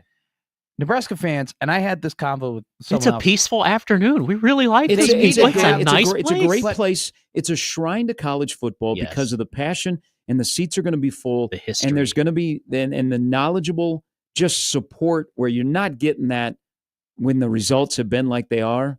But it just, the way people look at Memorial Stadium, outside of like Colorado, fans don't come in here and go, man, I had a great experience. You guys are nice. Colorado people said, man, you guys are a-holes. You treated us like we should be treated, like we treat you when you come to our place. I met some Colorado fans who told me, they go, we feel bad because we've been here and we've been great and people have like literally bought us this year. They got treated a lot better. And they're like, you guys come to us and we treat you like absolute crap. Now, Colorado fans treat a lot of fans like absolute crap. But I think that I have no problem with Nebraska fans being nice outside the stadium and when they're hanging around people at bars and they talk to them about their teams and whatnot. You want Philly in the stadium. Yeah, you want the vet. Exactly. When you get into the stadium, though, I need you to go from smiling like, put a battery in that snowball. Absolutely. No, I need you to lock in. I need there to be a little bit of an edge. I'm not telling you to go and beat the crap out of an Iowa fan. Push that porta potty over. I'm also telling you when they go, oh, excuse me, let me scoot in here. You just take a half second longer to like move back, or like maybe smile at them, and go, oh yeah. I'm sorry. Just look at them right in the eye and go, yeah, no problem. Okay, well, just I'm gonna throw out this question. Yeah. Unfortunately, we'll never get there because we still have too many people in that friggin' stadium that tell people to sit down. Yeah, I don't. Okay, all right. It's football. Hey, not church. I got 8 Saturdays a year. I pay a lot of money for those tickets. It's fun. Right? I work hard for those tickets. I support that program. If I want to stand, I'm going to stand. If you know what? If you don't want to stand, you know what? Go buy club seats, okay? And you can sit on your ass in the club seats where it's nice and the elements are great and there's AC and there's heat. Where the real fans, who you know what, are having to dig deeper into their pockets because your donation is going up. Those are my 8 times a year to be a Neanderthal. Amen. As long as I don't do Amen. anything that's going to send me to jail, let me be a fan. Amen. Think about this as we go to break. How many stadiums in the country in college football? And I mean, you may like the NFL over college football, Sure. but college football has greater atmospheres than NFL stadiums. Easily. Maybe that's a better NBA college basketball discussion. But how many stadiums in college football, regardless of the home team and what they're currently doing, has the best home field advantage in terms of points? Like you walk in and you might be playing a 3 and 4 LSU team. You're already down but 10. you're already But down 7 to whatever. 10. Kind of like Nebraska Yeah. used to be back in the day, because we've talked about it. You were already down 7-0 before you got off the bus. But to But Gary's that point, might be that. I think that's the team, though. But to Gary's I don't know point, if Memorial Stadium's ever been. No, that was the intimidating. team. I think to Gary's point, though, the team. I want to mend both your points together. I think the team gets you there, but I don't think you're there without the team. Like I think that Memorial Stadium, when they're at their peak, they work hand in counts hand. for 3 more points, but the team has to be good in order to trigger that advantage. There's also the other side of Memorial Stadium. When things aren't going well, people are not afraid to express their feelings. You know what? I think it's a sign of a passionate fan base when they do, like, they're willing to boo your home team when they're walking into the tunnel. I don't condone it. I'm not saying I think you just said, let's boo. No, I'm not condoning boo. it. I'm not condoning it, but I've never seen a fan base that like truly is like, oh my God, we care so much, that hasn't booed their team when they walk into a tunnel. You want people to boo. No, I'm not saying that. Turn on your I'm team. not saying it. First time Nebraska doesn't score in the opening drive against a bad Akron team. Where's Frankie London? We're back with more Gary and Matt with Jimmy after this on 1620 The Zone. All right, no booing here. Instead, they're not booing. They're saying Moose Roofing. That's right. My good friends at Moose Roofing. Live and local. The MVPs of roofing in Omaha. They want to help you with your most valuable asset, your home. When it comes to roofing, siding, and gutters, there's nobody better than Moose Roofing. You know, when they get to your place compared to others, you already got a touchdown to 10-point advantage. Why? Because of their top-notch experience and their customer service. Severe weather has rolled through the area once again, and you're like, oh, gosh, why is that shingle or that piece of siding in my front yard? What do I have to do? And then I got to deal with a contractor. Well, you can deal with a local contractor, which is essential. Moose Roofing has been in business for nearly 30 years. Why? Because of expert reviews, word of mouth, and my experience, because I've seen it firsthand. You schedule an inspection. They come out, they sit down, they get to know you, they get to know your issues. They get on your roof, they check everything, they get in your attic, they got pictures, they have a plan. They'll work with your insurance company as well, something that nobody else does. They have an entire department devoted to that. Why? Because they want you as a customer for life and to be satisfied with the materials and the workmanship. So if you have roofing issues, if you have siding issues, if you have gutter issues, if you have issues, period, and just want to talk to a former Husker, Moose Roofing is the place to go. Pat Moose, former walk-on tight end from Pierce, Nebraska. Look him up online. Great website. Will answer all your questions, and then let Moose Roofing go to work for you at mooseroofing.com.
Did you ever do this challenge back in the day? No. The Running Man? No, I did not. But I watched Taylor Swift perform at Tight End U in Nashville last night. She performed? Yeah. I saw her taking pictures, walking in at NFL Tight End U, which I don't know if, that picture of all of them, all the tight ends who attended Tight End U, did they actually get them all in tuxes and have them take pictures, or did they Photoshop all of that on? Ooh, I don't know. Because that would be awesome. I saw Fedoni was on the list. Fedoni was there. Fedoni and Noah Fant. Fedoni didn't Omaha get the invite. guys. I remember when Tim Tebow didn't get the invite, and that was like a really big deal for Tight End U. They made the news for the first time because they didn't want to invite newly converted Jacksonville Jaguar tight end under Urban Meyer, Tim Tebow, to their camp. Love Tight End U. But yeah, she somebody gave her a guitar and she started playing a song. Travis Kelce seems like the guy who claims that he would not be a good coach, and he would be like, I wouldn't be a good coach. But then you watch him coach, and you're like, you're a really good coach. They had you play for Andy Reid. You learn a thing. They had a clip that's online of him talking about running routes, and he's not the fleetest of foot. Yeah, he kind of sometimes moves like Chet Holmgren. Sure, but he gets open. But he said every step has a purpose, and his change of direction and his change of speed is a big reason. I see it all the time because everybody goes, "Oh, I could beat him in a foot race," but how does he get open? Yeah. There's a clip online of him explaining to campers yesterday. It's pretty impressive. That's my tight end, baby. Just get us one more ring. I can't wait. And then we don't need you to play longer because we're trying to do some things with that position. Let's just have one more ring. I can't wait for the Kansas City Dynasty documentary that will come out. And I think I can. What do you mean? What do you mean? Because that means it's over. They followed him last year.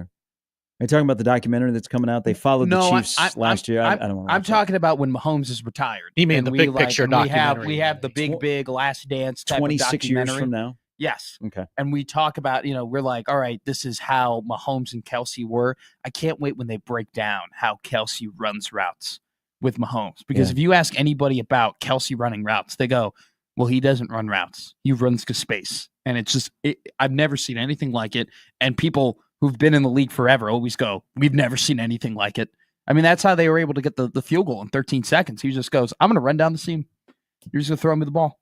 Yeah, they still have 6 guys in the top 100 in the NFL, but I'm sure the Chargers will beat them in the division. Chiefs might be a wild card team. Come on. I don't know. I listened to your guy yesterday. Cowherd told me the Chiefs will be a wild card team. Cowherd has turned into Mr. LA guy, even despite the fact he always was. Well, now it's become a little bit like he tried putting the LA Dodgers on the Mount Rushmore of franchises in sports. I thought he was a USC guy. Oh, yeah. I remember that back then. Massive USC. The old show. Way, speaking of Mount Rushmore. Did you go? No, I'm not going to Mount Rushmore. I know that probably when you live in this area and you have the Badlands and Mount Rushmore, that maybe you should drive up there. Well, I got time. Okay, I got season 4 of Bears coming out, man. I got some things to do. Did you happen to see Alex Caruso's shirt yesterday? No, I did not. I saw Chet Holmgren had to dial in. Yeah. By the way, nothing wrong with Chet. Hey, he was just having a nice little smoke on a beautiful Oklahoma day. Thunder are back. They heard the show yesterday. They were hammered and they were shirtless.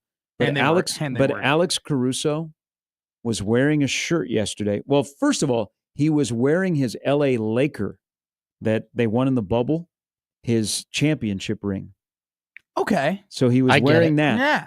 And then he was wearing a shirt that was a Mount Rushmore shirt, and all 4 presidents had the face of Alex Caruso.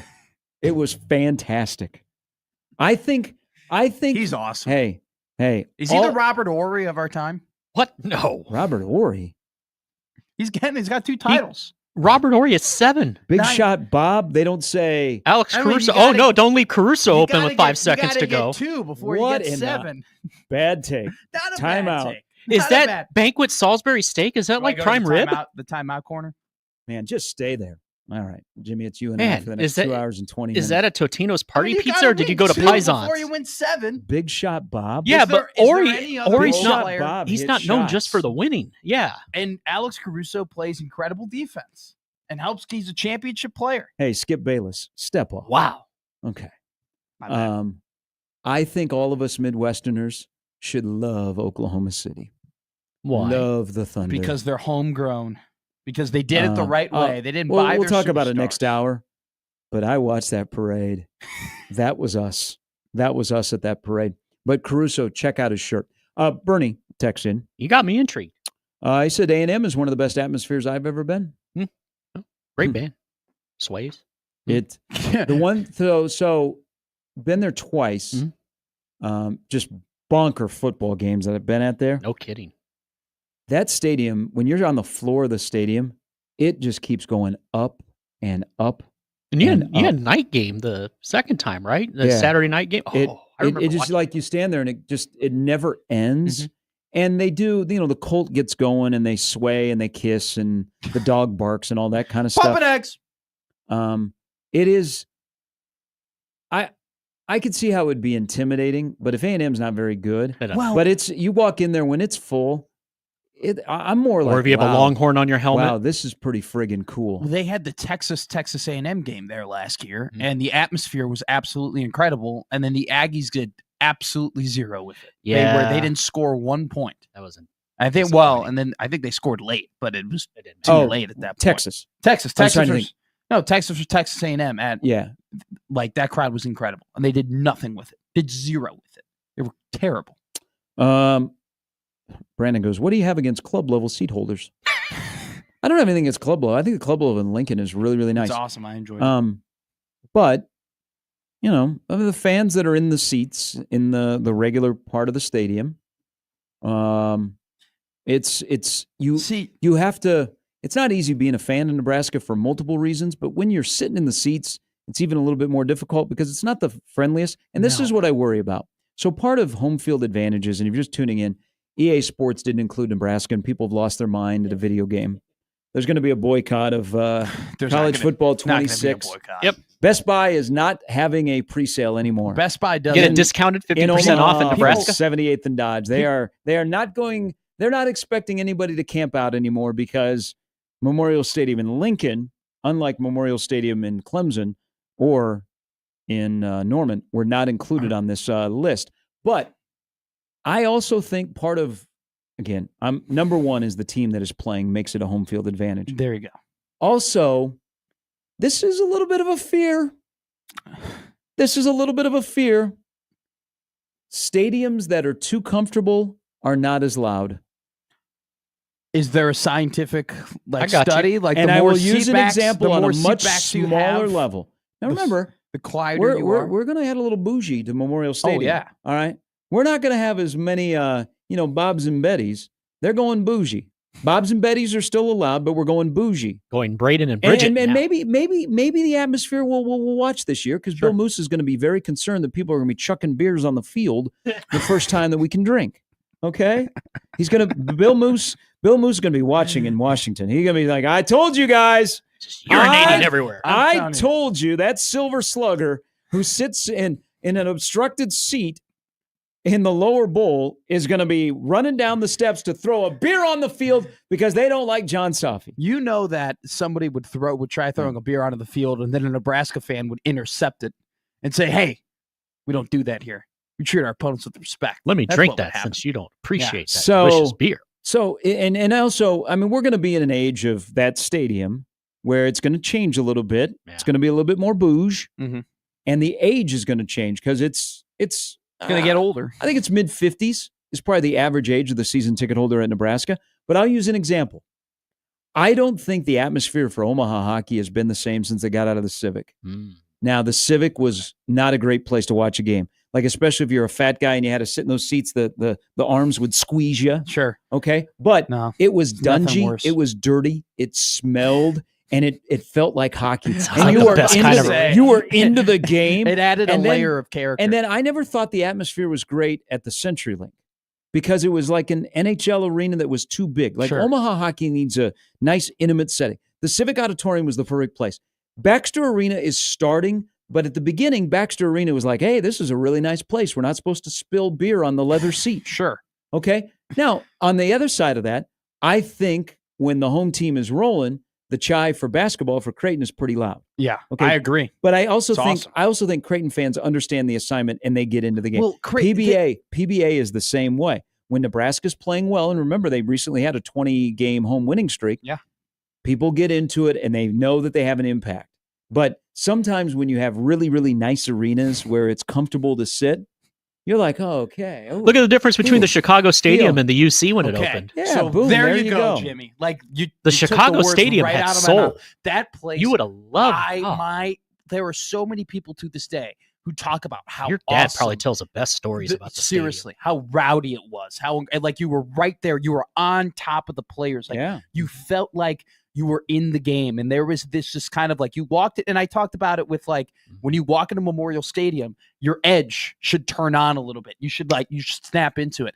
It was the same thing with the Chicago Stadium. When you walked in, all you're thinking about is how loud am I going to yell when the anthem comes on? Yeah. Like that was your attitude. Now you got a taqueria and an incredible like deli everywhere in the stadium. You got these special like the United Center is probably the best place to eat in that area of Chicago. And it's just a little different. Like you got the Lexus Club level, like the 200 section where it's like you have menus at the seat and whatnot. It's just a little bit different. Now, I don't think that happened to Wrigley because Wrigley was always just rowdy in certain spots, and those spots continue to be rowdy. Yeah, but other spots are not. Isn't this also a Rosenblatt? I was wondering if that's where you're going. Discussion. Like Rosenblatt had soul. Like there's some places you go into and you're like, man, am I supposed to stand? This is a really nice place. I don't think that, and I know where you're getting at. I know what you're getting at, but I don't think like making Memorial Stadium, like it's 100-year-old stadium, and you can tell that it's 100-year-old stadium. And there's a lot of things in that stadium where you're like, I wish they fixed this, or I wish it didn't smell like that, or I wish there was more room here, or I wish my back wasn't killing me 24/7. Like there are parts of that stadium where it just needs to get better to improve experience before you worry about losing some bravado. Yeah, that's 600 levels. Well, you've opened another. I mean, the presentation could use some enhancement. Yes. And also when they get done doing all the improvements and they have a scoreboard on both ends, and the scoreboard looks like the state of Nebraska. People will get loud. You are not going to die on that hill. Yeah. You know why? Because the Knoxville Smokies have a brand new ballpark in Knoxville, Tennessee. But that's baseball. Their scoreboard is the outline of the state of Tennessee. I think that I just want a big screen a big square screen where I can see everything. I think teams that win. What are you going to put in the panhandle? You put the ads, of course. You'll put the quarter score or the time. Yes.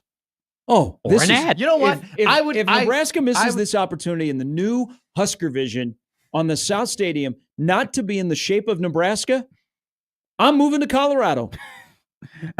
Well, you know what? If Colorado, by the time this all gets done, I'll probably be dead anyhow. A Colorado Jumbotron would actually, knock on wood. A Colorado State outline Jumbotron. I'm a fan of that. That's just a big square. Because that looks normal. Exactly. Yeah, it's not like it's made. You can make it a little crooked, and I'm like, all right, hey. I don't want to be normal. Oh, it's a big Delaware. I don't want to be normal. What?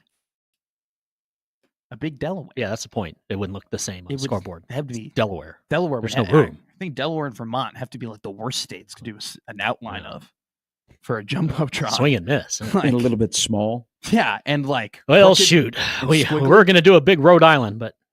Now, Florida would be kind of awkward. I kind of love Georgia would be perfect. When you the look Gator at Bowl used to have a when Florida you look at the map of the United States, when you go from like East Coast to West Coast, you can start telling that they didn't care anymore about like the outlines of the states, and they just wanted to do it in the most like call it the four corners possible. No, literally, they're like, what should we do for the East? Well, we need this little sliver of land because that's where my farm is, and I'm from Delaware. I'm not from Vermont. So they, draw out a little squiggly, and that's like the state outline. Once they got west, they're like, a square here and a square there, and we'll put 2 squares on Utah. We'll make Nevada this little triangle. It'll fit in nicely with this curvature of California. A little bit later, John Walker will join us. It's the NBA draft today. Ryan Kalkbrenner could go late in the first round. The second round is tomorrow. In somebody's living room, I believe. Why do they do 2 days? Because I complained every year about this thing's still going on. No, they did because I can't go to sleep during the draft. I have to watch picks this year. Mark Tatum does a great job of just standing up there saying the names. I want to watch him do that. And secondly, Gary alluded to it yesterday. Once he gets to pick 45, You know, it's just kinda, just euro after euro. Yeah, it's just like, who did the Bulls take? Yeah. Okay, they took Jediah Broom. That's great. Hopefully, he can turn into an NBA prospect. All right, it's Gary and Matt on 1620 The Zone.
All right, we're always curious on what people think of us.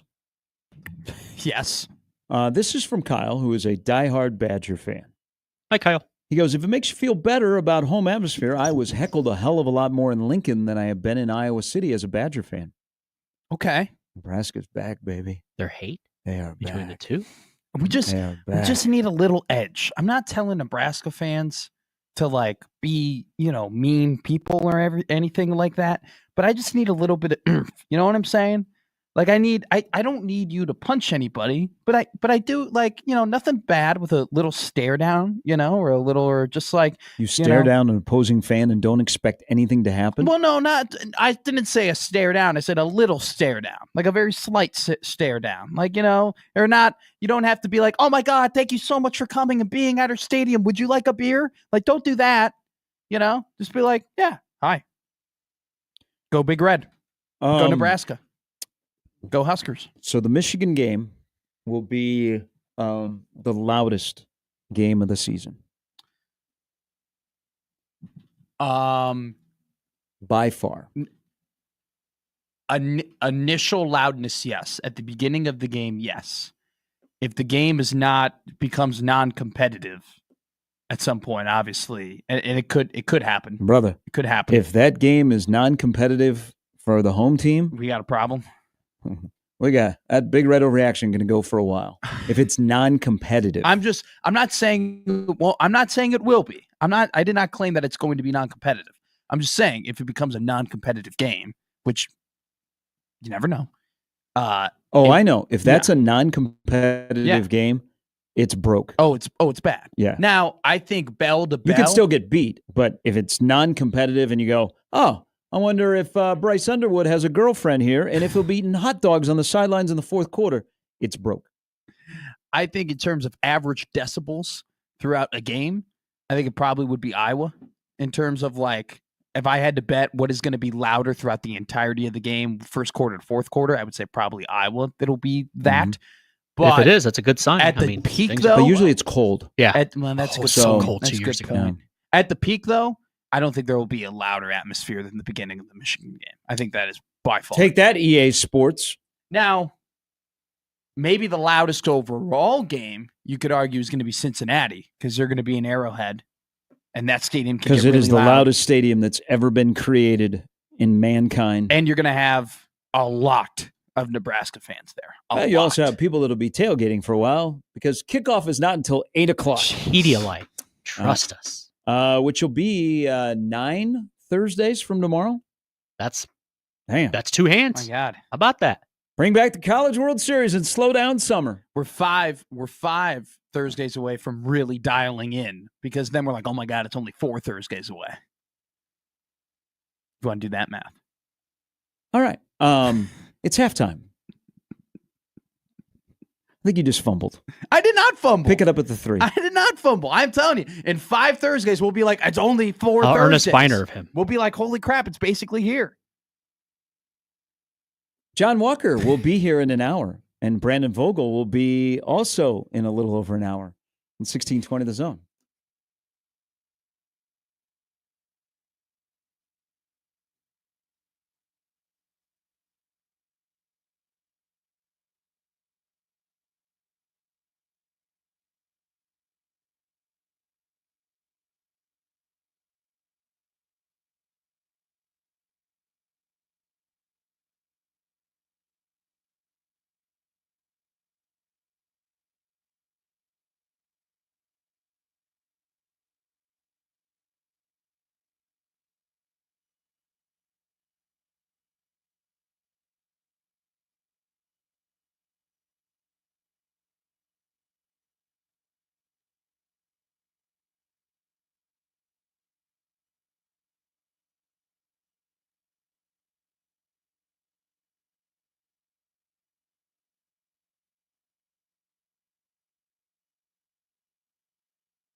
NBA draft tonight. There's a guy named Cooper Flagg is going to go number 1. Really? Yeah. What a hot take. Will there be 3 Dukies go in the first 10 picks? Yes. I will say yes. Malawak and Con Knipple will both go. Knipple is like moving up Massively. Oh. And I think I think he had a really good combine, and I think they realized that he is way more versatile than a big shooter, that he can do more than just on the court. And I was lucky enough to watch plenty of Duke basketball this year where there were times where, yeah, Cooper Flagg was the best player, but Knipple was the straw that was stirring the drink of that team, and he was having them really flow and playing dominant basketball. Malawak, good player. There are just teams in that back half of the top 10 that just need a center, that just need a defensive guy in the paint. So I think it very well can end up happening. How about Duke? You could be happy that 3 of your guys are getting drafted in the top 10 because you made it to the Final Four. Or you could be Rutgers, where you'll have 2 guys possibly taken in the top 3 or Crazy. at least in the top 10. And you didn't make the tournament. That is still wild. And you would watch. I mean, they came. You saw them here in Lincoln, or sorry, in Nebraska, which is where Lincoln. Yes. But I didn't want to mean here in Omaha. I meant like over in Some Nebraska. people would like to move the University of Nebraska to Omaha and have 2 University of Nebraskas in Omaha. That would be awkward. That would be weird. That'd be strange. Gonna need a football stadium. And then they would have to play each other in basketball. Just think if the University of Nebraska, the Huskers, were located in Omaha, you couldn't use Lincoln against them in recruiting because we're a town of 1 million people, and we've got the College World Series. You'd have a newer football stadium because I'm sure it wouldn't be that old. I would watch Rutgers games and I would be floored by the amount of talent that Harper and Bailey had. I mean, it literally was Ohtani and Trout on the Angels. Ace Bailey and Dylan Harper just did something that no freshman duo has ever done before in the Big Ten as Rutgers loses 78-87 to Minnesota. Oh, you should be excited. You're getting a good pick at 2. Oh my God. Yeah, you're going to be fine. I actually almost texted Matt the other day. I'm like, you're a big Rutgers guy. You watch all their games. Like, give me a scouting report. Tell me I'm gonna be happy. Tell me I'm pretty. He's got the rare combination of like pure power athleticism, but also shot creation, and he's also a good passer. Like he can I like passing. I don't know. I've always been like, if your number 1 attribute coming into the NBA is your athleticism and explosiveness, I'm a little worried because that doesn't. They're all incredibly athletic and incredibly explosive. But if your number 1 default is your athleticism and explosiveness, then I worry as well. Like you need to be in the happy medium and then also have basketball skill. He is without a doubt. Okay. Have you guys noticed this trend on Twitter? Sure. Hey, like something happens. We bomb Iran and someone says, hey, put it in football terms. Oh, yeah. Sure. That's how I do everything. That's a new trend. Like if something happens in the world, you say, hey, can you put it in football terms? I've been doing that since I was a kid. So for the non-ball watchers of the NBA and not sure who a Cooper Flagg is, or a Edgecombe, or a Trey Johnson is, or a Ryan Kalkbrenner is. Sure. Or Derek Queen. So let's put this in football terms. You get the first pick, and it has to be a current NFL guy. Who would you draft? Josh Allen. For the NBA? Yeah, to play in the NBA. Oh, to play in the NBA? To play in the NBA. Wait a minute. You would draft Josh Allen 1 overall, period? Well, how many rings he got? I was talking about the NFL. I wasn't talking got small about the nuts. NBA. He does. He's got a great pistachio farm. His pistachio farm in California. God, I love He's me made some so much pistachios. revenue. Especially when they're unshelved. You love. Oh, yeah. You know, no. I like the challenge. I like putting things in my mouth and popping See, it. that's what people think. I'm crazy because that's how I eat shelled peanuts. Where I put the shelled peanuts in my mouth and I crack it open in my mouth and I get the peanuts out and then I spit it back out. You're looking at me like I'm crazy. Do people not do that? I'm thinking about this. Oh my God. What in the? I gotta get some peanuts and You got to suck the salt. Keep the show going. I'm coming. I'll be back in just a second. Yeah. Oh, I think I know exactly what he's going to do here, but he's gonna go get some peanuts because we have lots of peanuts. Salty, okay, and they are incredibly seasoned. Peanuts are one of the best seasoned shell items that we have. Yeah. Right? Shout out, Mr. Peanut. Exactly. And in order to get as much flavor out of them as possible, you go ahead and you suck the shell and you I could see this. I mean, it's not something I do, but I get what you're Now, wasting salt if you don't do it, I guess. So you enhance the flavor, then you crack it open on the right side of your mouth with the molars, and then you open up the peanuts. Then you're able to move it to the front side of your mouth. You scoop out the peanuts. Then you take a cup, and then you spit it back. That does seem easier than when you do it with the seeds. Well, that's what I always think. I know some people, and this might be even more unsanitary, they suck suck the salt. They suck the salt out of the peanut. A lot of sucking. Then they take the peanut out of their mouth, and then they crack it open with their hand. Suck the nut out of your mouth. If I'm around somebody that I don't know, I don't think I want to, put my saliva all over something and then put it back in my hand. I feel like that would be a bad look. Yeah, that's true. But so you do it in your we've mouth. all put worse things in our mouth. You crack it open in your mouth, and then you suck the peanuts out. Which, by the way, what Gary was referring to is that Josh Allen has a small pistachio farm in California that actually makes millions of dollars. Oh, I thought he was talking about it. And shout out ML Football. He's one of the best Twitter accounts on X.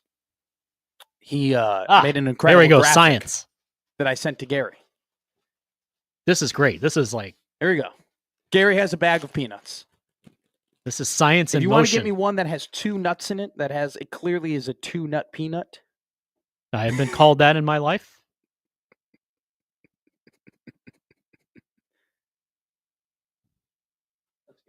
This is great. All right. There we go. All right. Let me get on the stream here and watch. Here's a peanut. Okay, move it to the camera. All right, you go ahead, pop in your mouth. All right. No. Keep your VPN right here. Oh, God. No.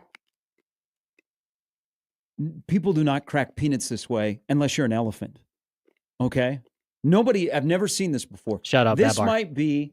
I've never seen this before either. I'm now shook. No one does this. Yeah. Why would you do this? Because now you're well, now you got this that's is true.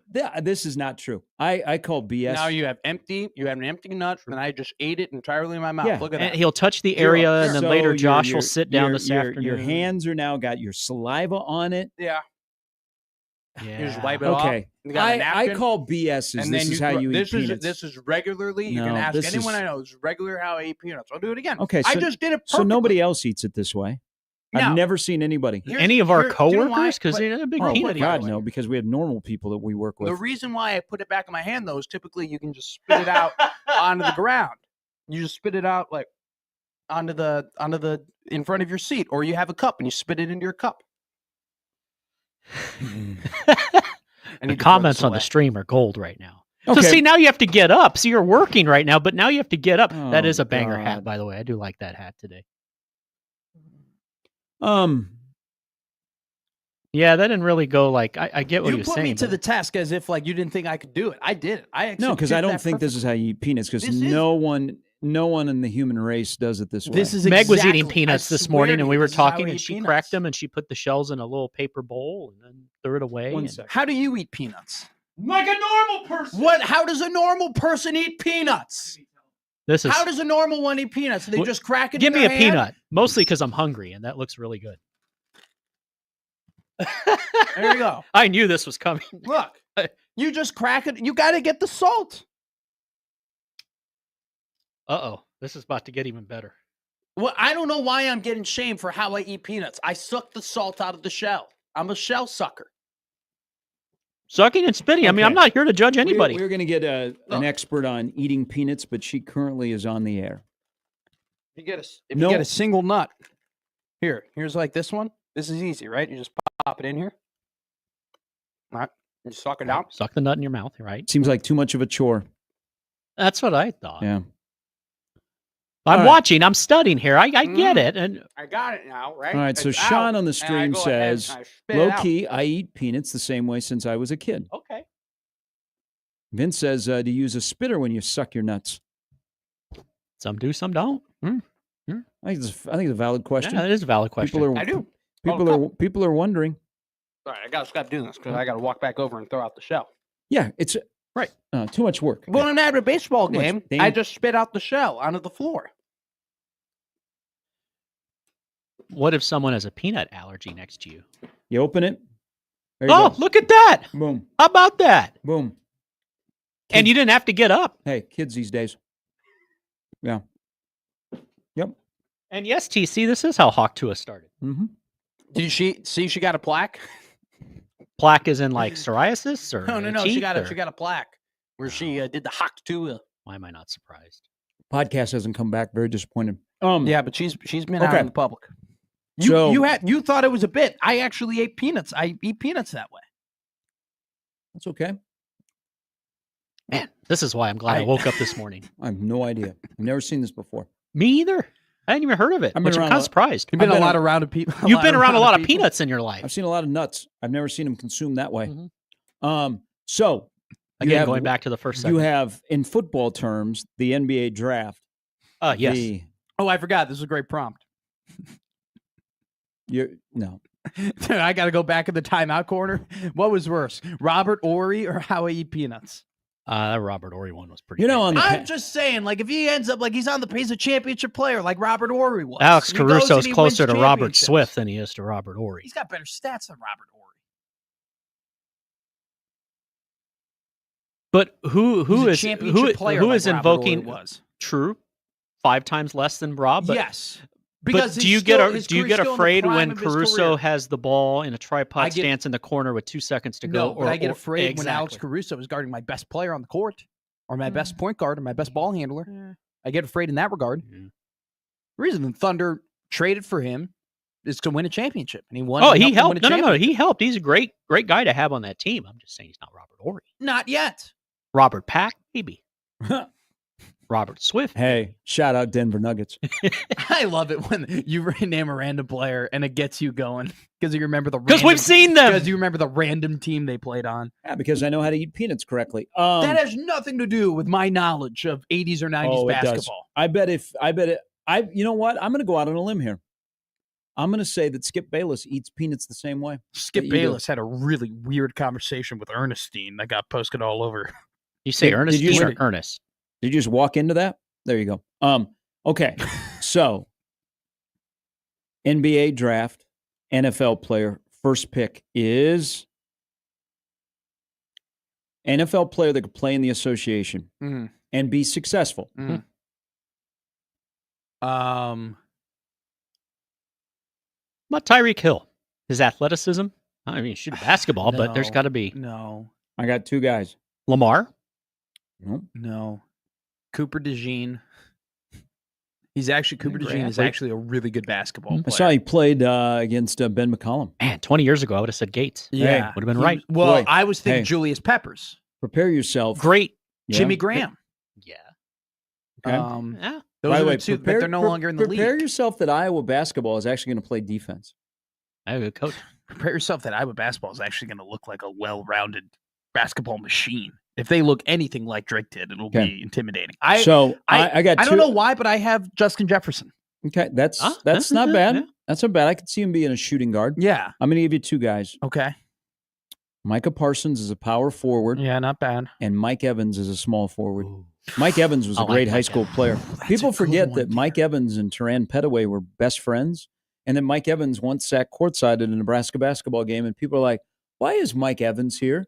And then they put 2 and 2 together, and they're like, oh, Mike Evans and Teran Petaway are good friends. Those would be 2 NFL guys that I think that are currently playing that you could draft and would be like, they would hold their own in the NBA. Okay, here's one. If we were in the year of 2006 and he lost a little weight, you think Quentin Nelson could be a Glenn Davis type? Was Glenn Davis a first overall pick? Oh, no. I'm not saying first overall pick. I'm just throwing out there just guys who might be able to play in the NBA. Because, I mean, back in the day, you needed that big 6'6" power forward bruiser. Nowadays, you don't really see any big baby Davises. All right. Might see Ryan Kalkbrenner drafted tonight. I think you will. Possibly Boston, Phoenix, the Clippers, 28 through 30, or does Boston wait until the second round? Because they're going to be so busy shedding salary. They are shedding a lot of salary. Yeah, now they got to figure out a way if they can keep Sam Hauser and not go into the luxury tax and still stay under the second apron. See, I think most of the most of the trades in the NBA are for cap reasons over personnel. And that's what the Celtics are doing here. Tatum's hurt. Exactly. Tatum's hurt. They've been sold, and they're trying to shed salary. You know, it's interesting. I read an article today and on CBS, and they kind of made the argument that the Celtics would have been more than willing to go in the second apron for a second time in a row, which I don't think anybody has done if they still had Tatum, which is wild to me because it's so punitive in terms of the punishments that you get. Brett says he'd do Myles Garrett. Myles Garrett is a good one. Have you guys seen Myles Garrett recently? He's massive. God, I would like to see him have success. Well, like from a team perspective, absolutely. Yeah. Just from an individual he is what he is. I don't know. Got a little annoyed at Myles Garrett because he did what he did and trying to force himself out of Cleveland, and then they give him that massive contract, and then he was like, "All right, well, I guess I'll stay in Cleveland." Like, it was all play. Yeah, but I wanted him to get traded because I kind of did want him to be on, a great NFL team and see him in the playoffs. Like J.J. Watt never really got that like in his prime dominant playoff run, which would have been really, really cool to see. Not Josh Hudson. Usually when you are the first NFL playoff game and you're playing at 2:30 on a Saturday, you're not destined to have a run. People forget though that he had a chance. They were up at Arrowhead. How many were they up by? 40? They were up by a lot. I think they were by 50. It was 24-0. I thought someone was punking me because I was doing a game in Fort Worth at the time. I was like, get out. Shout out to that guy who left the stadium because he knew it was good for his team. I think the Texans under Bill O'Brien were up 50 on the Chiefs. They were with Deshaun Watson as a quarterback. I believe they were up 50. They were up 24. Same. 24 points. It's not the same. There's 26 points difference. TC says yes. Tony Gonzalez. I was asking current NFL guys because Sergeant Holka's Big Toe says T.O. and Tony G, which is true. But I'm like current guys. I think Mike Evans. Oh, Jason Witten would have been potentially pretty good one, pretty good power forward. I think Mike Evans is your best shout. I've seen the clips of Cooper DeJean. Mike Evans had I know he's got a Super Bowl title.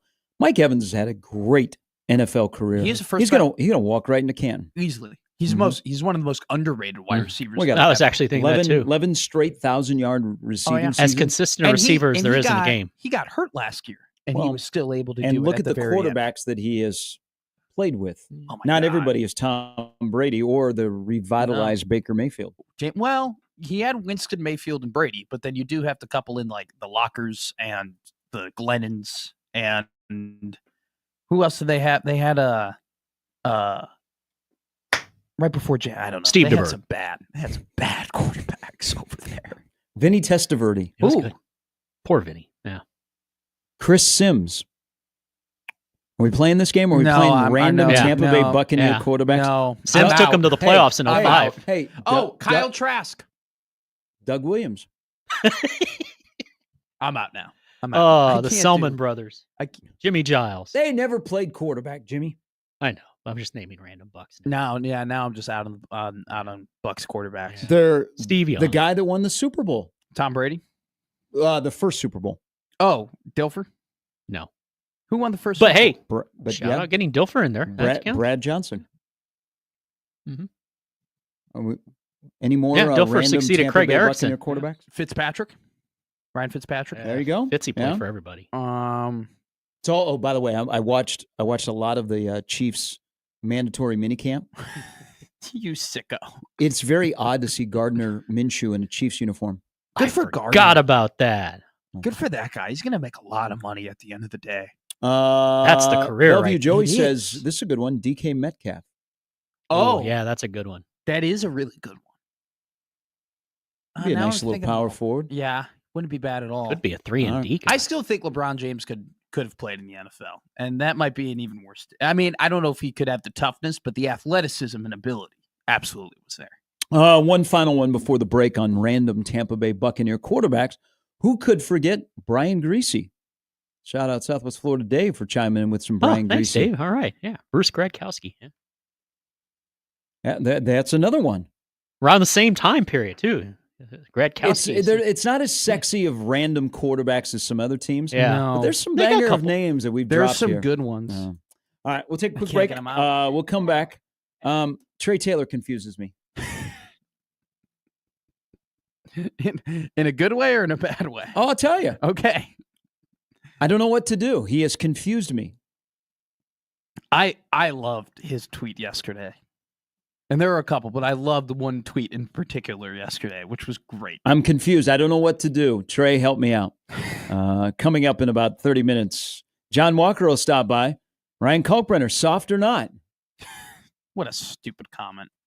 Why? Because he doesn't talk very much, and he's very humble, and because he's soft. One of the when I started going to Creighton games this year, one of the things that I noticed was I remember thinking to myself, I was like, oh wow, up close, Kalkbrenner's a dog.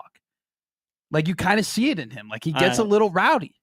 That's soft. Just something to get agitated about. People click on it and they go, "Oh, I'm not soft." I mean, is he soft with his player's personality? All right. When we come back, John Walker, Brandon Vogel a little bit later. It's Gary and Matt on 1620 The Zone.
All right, there was a misunderstanding.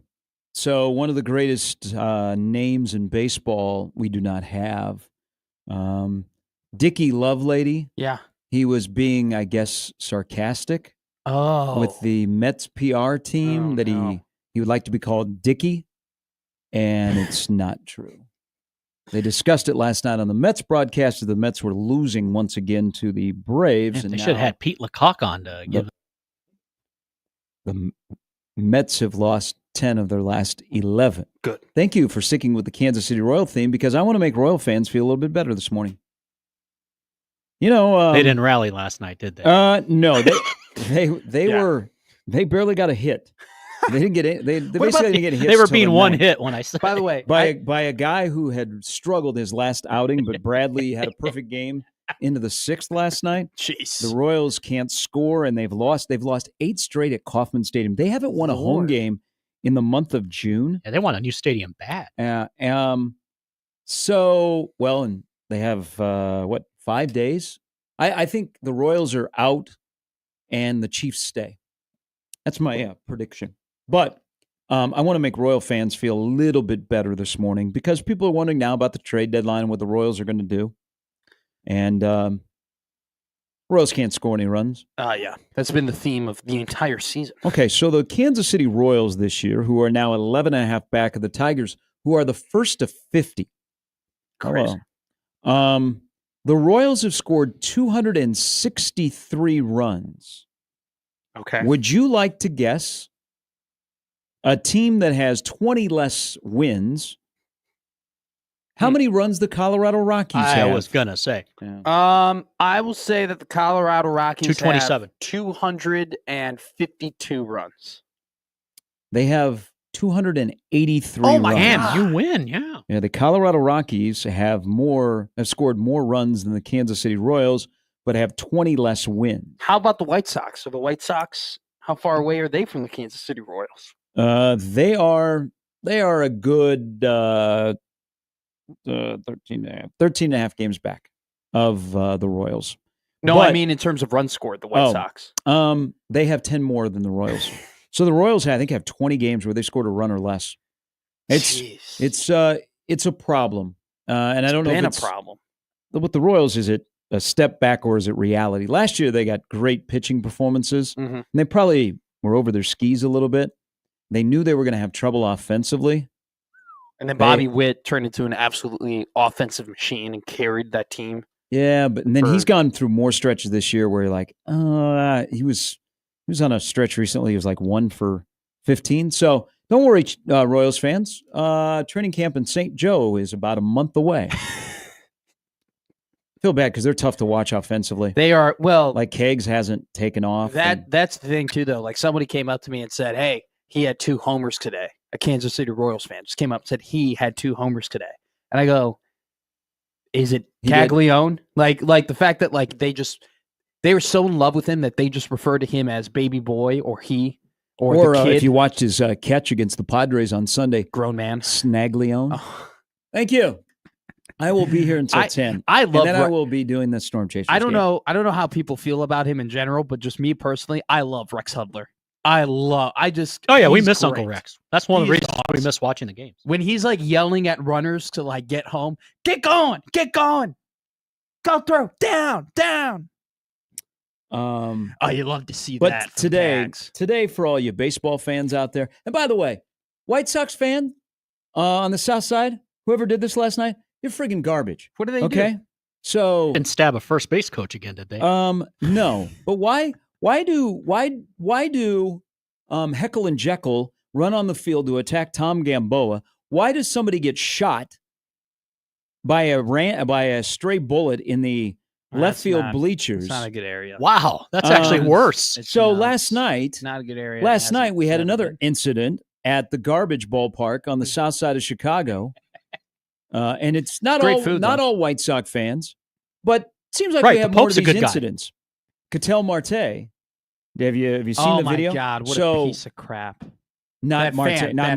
That fan. What a piece of crap! So Marte lost his mom back in 2017, and last night This is bad. He was heckled by a fan who was throwing insults at his mom. And on the field, a major league player broke into tears. People did not initially know why he was so disturbed. But his teammates came out and they knew why. So I don't know. Did they identify the White Sox fan? He should never out? They should never be allowed back into the stadium ever again. That is what's wrong with people? That's a whole other. I'm all for heckling. I think heckling is great. I think it's a fun part of the game. I know that there are some baseball players who love to give it back. Right, if you see the Jose Bautista videos or the Joey Votto videos, like they enjoy going back and forth with fans. But there are lines you don't. There's our line. Absolutely, you have fun with it. They have fun with it, and it's all nothing personal. Absolutely disgusting. Yeah. Absolutely disgusting. Alan tweets, Gary Sharp 1620, possibly getting hit by a bullet is a neat feature for the White Sox ballpark. To be fair, that area has gotten better. Okay, over the last decade and a half, it used to be. Oh no, it's up and coming. I missed the first time I went to Comiskey Park. We were going to get on the train there on 35th. Yeah. Okay. Well, we walked a little bit too far, and that was the first time that I ever got to see up close Cabrini greens. People that are shaped like me. Yeah. Don't need to be around Cabrini greens. Yeah. Okay? Yeah. We eventually made it back to the stop there, the L on 35th, and we're able to head back home. I'll tell you this right now. But Cabrini greens no longer exist. They've done a really good job. Tore down the housing project. They've done a really good job of keeping the lights on where you know directly what the path to the train is over there so you can't get lost. I have seen this before. Yeah. Have I told you the story? And Matt's right. And Matt has more knowledge. And I've always wanted to do the red line doubleheader. It's fun. To do the Cubs and the White Sox, and it was last week. It was the only time all year. It's so good. They have, to their credit, they have improved that neighborhood around the ballpark. A ton. And it is night and day compared to what it used to be. Now they haven't been able to put a ton more of like infrastructure or like restaurants or like make it like a power district or anything, but they've definitely done a good job of like mitigate. There used to be a risk going to White Sox. Yes. You used to have to be incredibly careful of if like what car you drove, right? Like how much cash you brought to the park. Like these were things that you had to go through. Now, I don't know if I think I've told you the story before, but I had a cousin who lived down exactly in that area on like near 35th. During that time, and it wasn't as good. And he was, just sitting on his couch, just hanging out, watching some TV, and he heard, it was a Friday, and he heard bang, bang, bang, bang, bang. And he goes, oh, I guess the Sox won, right? Like as they do fireworks on Friday. I guess the Sox won. Then he goes on his phone, and he goes, oh no, they're in the bottom of the 6th in Boston right now. It's like, that wasn't. Then who just won? Yeah. Who just walked it off? Premature explosion. Somebody just lost. They don't know what the F they're doing. And but I need them to start winning because we're getting further and further away from 54 wins. I actually wondered the other day when I saw the record. I need to apologize to you. They had a stretch where they were actually playing okay. They still can't get over that game where they were about to beat the Royals and it bounced off the second baseman's head.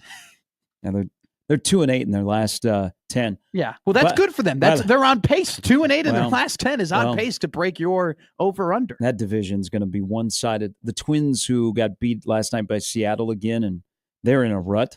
They're closer to the White Sox than they are the Tigers. Yeah, the Tigers are kind of running away with it having a hell of a year right now. Ooh, Rocco's coming back too for 26. I have to apologize to you though. All right, because I have to check myself. The peanut thing. Mixed sports book over here.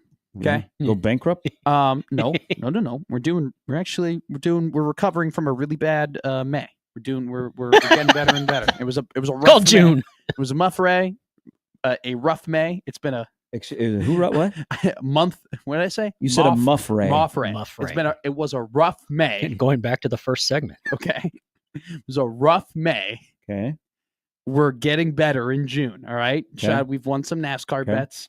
Shout out Brian Edwards. That TJ McConnell ticket brought us really, really far. I want to apologize, though, because you have been a good friend and you've never rooted against my bets. And you've never said, I hope you lose. That's true. And actually, too, there have been times where I've thrown out a bet before, and you go, "Hey, man, I wouldn't do that if I were you." Okay. You've also given I'm me like the father you've never had. Well, yeah. In terms of gambling, sure. My dad did a pretty damn good job and everything else, but he wasn't outside of horse racing. You gave me a Jeremiah Love touchdown. Yeah. And I will never forget that. Okay. So I have to apologize to you because I've been actively rooting against your money. That's not what a good friend does. Okay. It's not what a good friend does. I shouldn't be rooting against your bets. So I will put my bias toward the White Sox and their fans aside. Go Gary's bet. All right. We need 29 more wins. We're into the second half of the Major League season. We need 29 more wins. And then when we get 29 more wins, then I'm back to hating the Sox. Okay. Then I'm back to being like F you. Okay. But until then, let's go. Who's on the mound tonight? Who's playing tonight? Well, our team's in a funk, so I'll focus on the South side. We need a banger of a Chris Bryant against the Card performance today, please. We need and also for my center fielder to remember how many outs there are. You are great. You just had a faux pas. And there have been a couple of faux pas in that outfield this year. You watched Jameson Taillon give up. I mean, he's selling seats on a fastball that he's throwing this year. He's given up 21 home runs. But Brian, Royals fan, says, honestly, the Royals were in good shape before they rushed Kegs to the bigs. It adversely affected the team to bring a rookie up when they did and immediately put him in the lineup. They have sucked ever since. I'm not. They were terrible before he got there. He hasn't moved the needle like they hoped he would. They had to try something.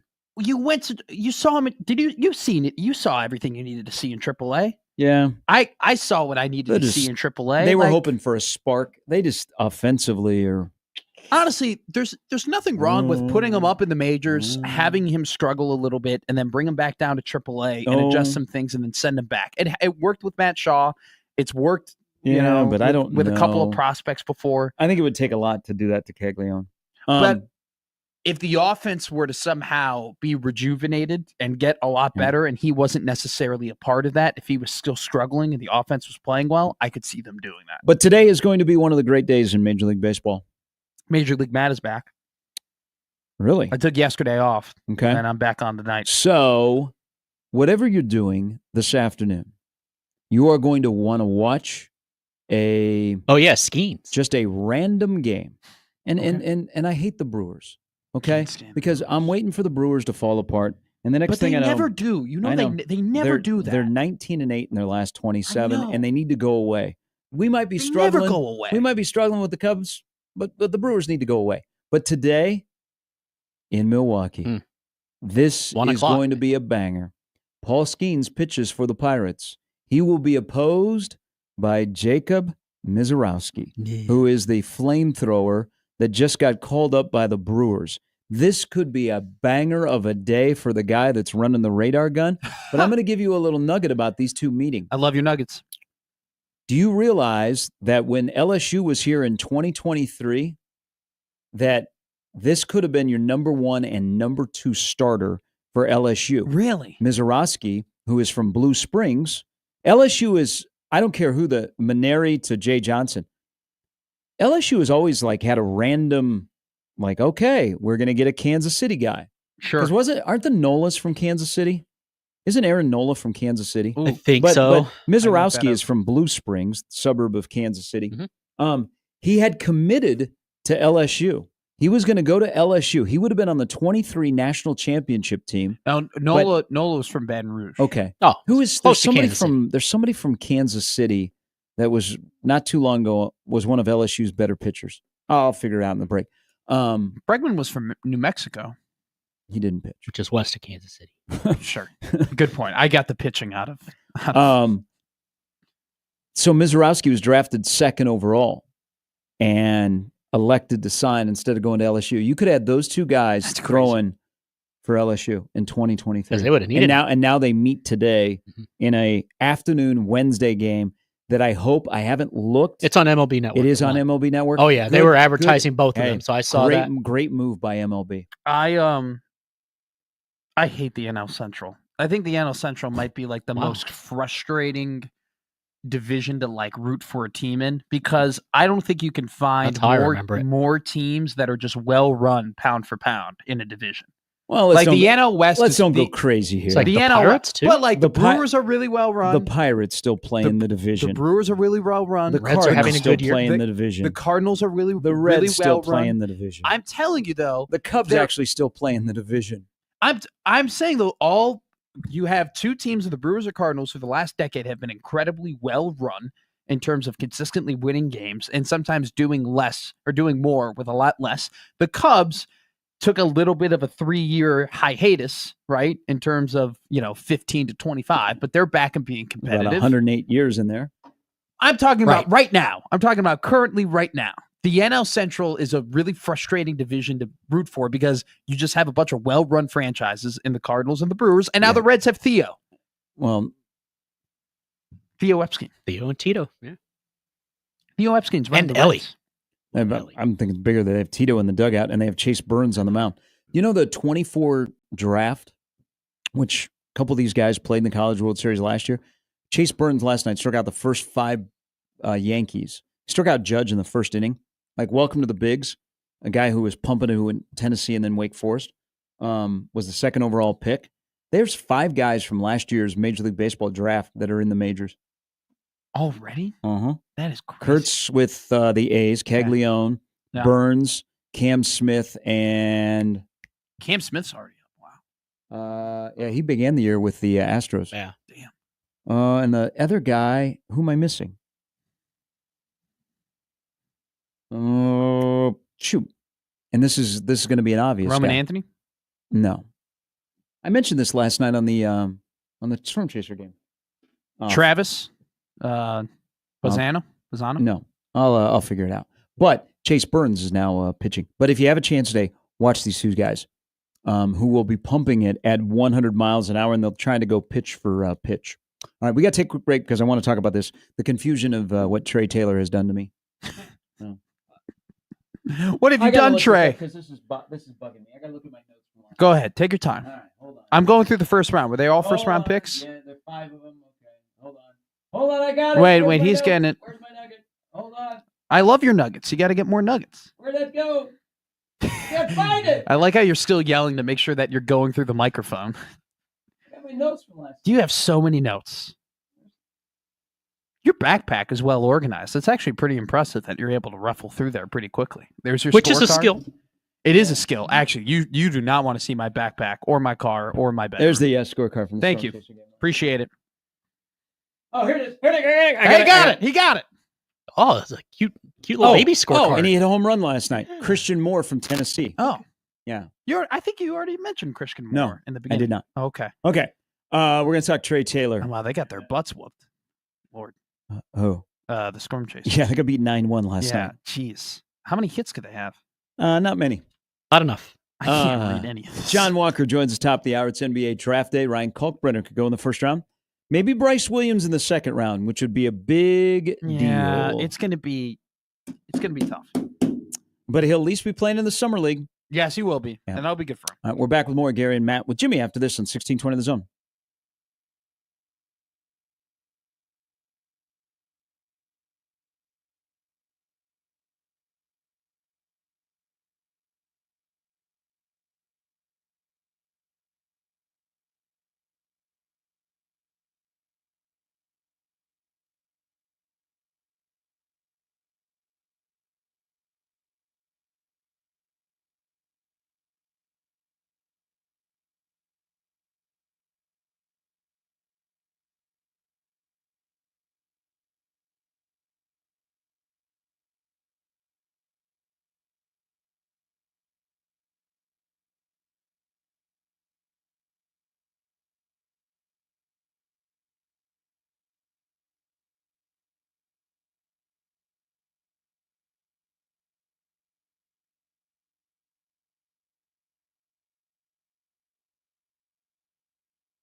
Really good in concert, too, by the way. Oh.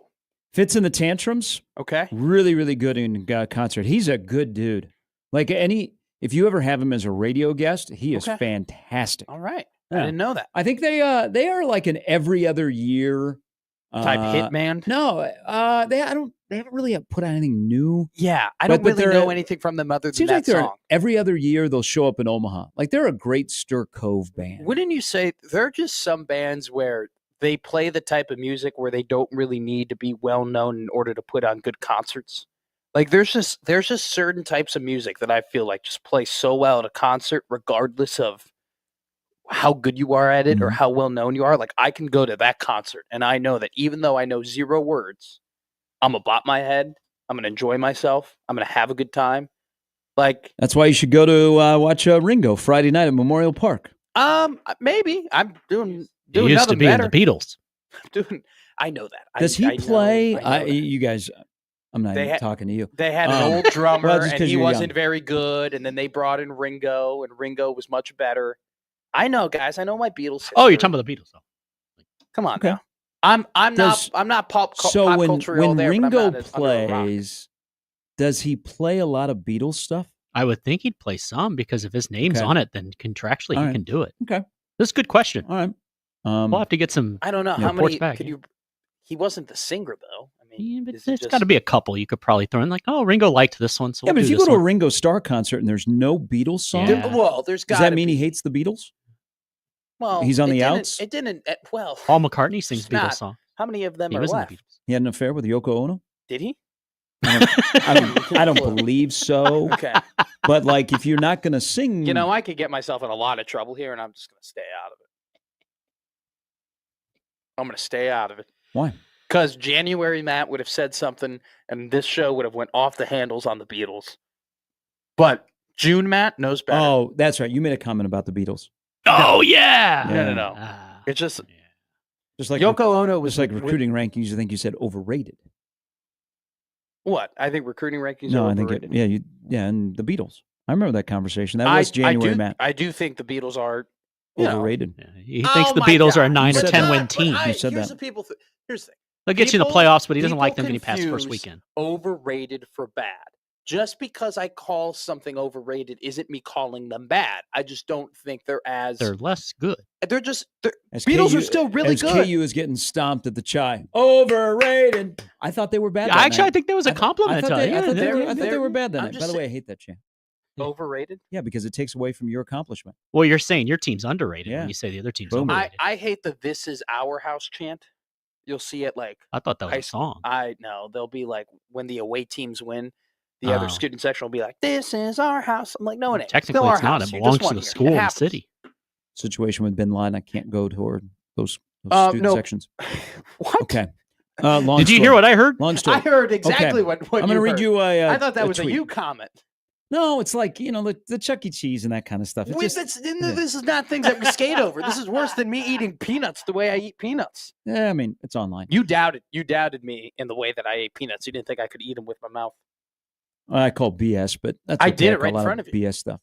All right, Trey Taylor. Crossover. Trey Taylor, who maybe reclassify, come to school next year, sit out, learn from Dylan, be in the program. I know Carmel's got to have a good year, though. Trey Taylor. Was this part of the sports book? Gambling on Chicago high school football? I took the over. Just keep it to Omaha high school football. I'm kidding. I would never gamble on Omaha high school football. You'd be alone. Yet. There are a lot of people that gamble on Omaha high school football. I just know that I'd get hustled. I don't know the history and tradition of all of these programs in order to put my scratch anywhere. Start following my man, Bo Dugwood. Okay. He's not kidding. Oh, yeah. Actually, that's exactly right. I'm going to be leaning on you, by the way. Take it. Yeah. You follow him. He'll hook you up with win totals and lines and things like that on Twitter, not individually. Yeah, not the. It's all for fun and games. Okay. More money. So Trey Taylor, who is very active, very, very active when it comes to tweeting.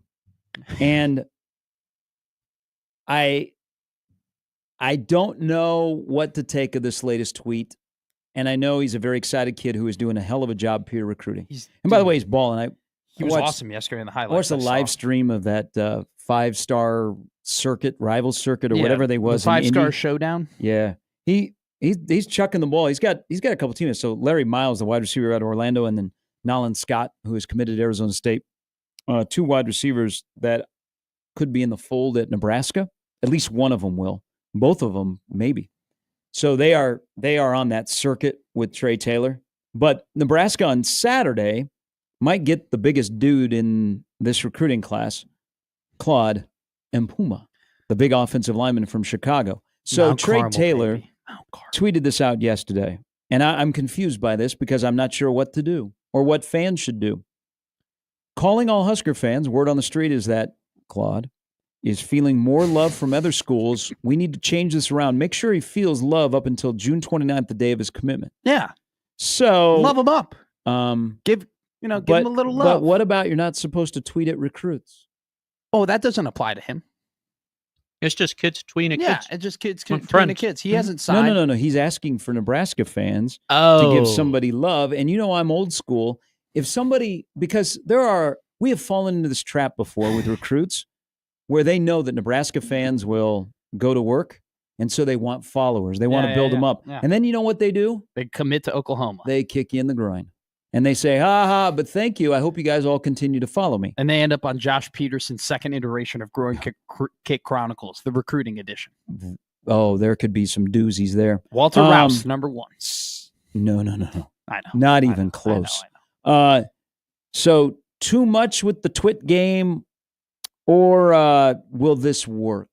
Because I think Nebraska's in a good position. But if a prospect is like, oh, man, there's 1,000 people from Nebraska that are following me, I think I'll go to Nebraska. I don't want you 2 feet in the state, okay? Because that's the wrong decision to make about where you're going to choose to go to school. Sure. I read this yesterday, and I'm like, oh, do I read the replies? Well, hell yes. I do. I do read the replies. I like that question of do I want to put myself through it? Why are there so many people that interact with our show or I know that said, let's do it? Hey, GBR, come be part of Husker Nation. I mean, what do you mean? What do you mean you don't like that?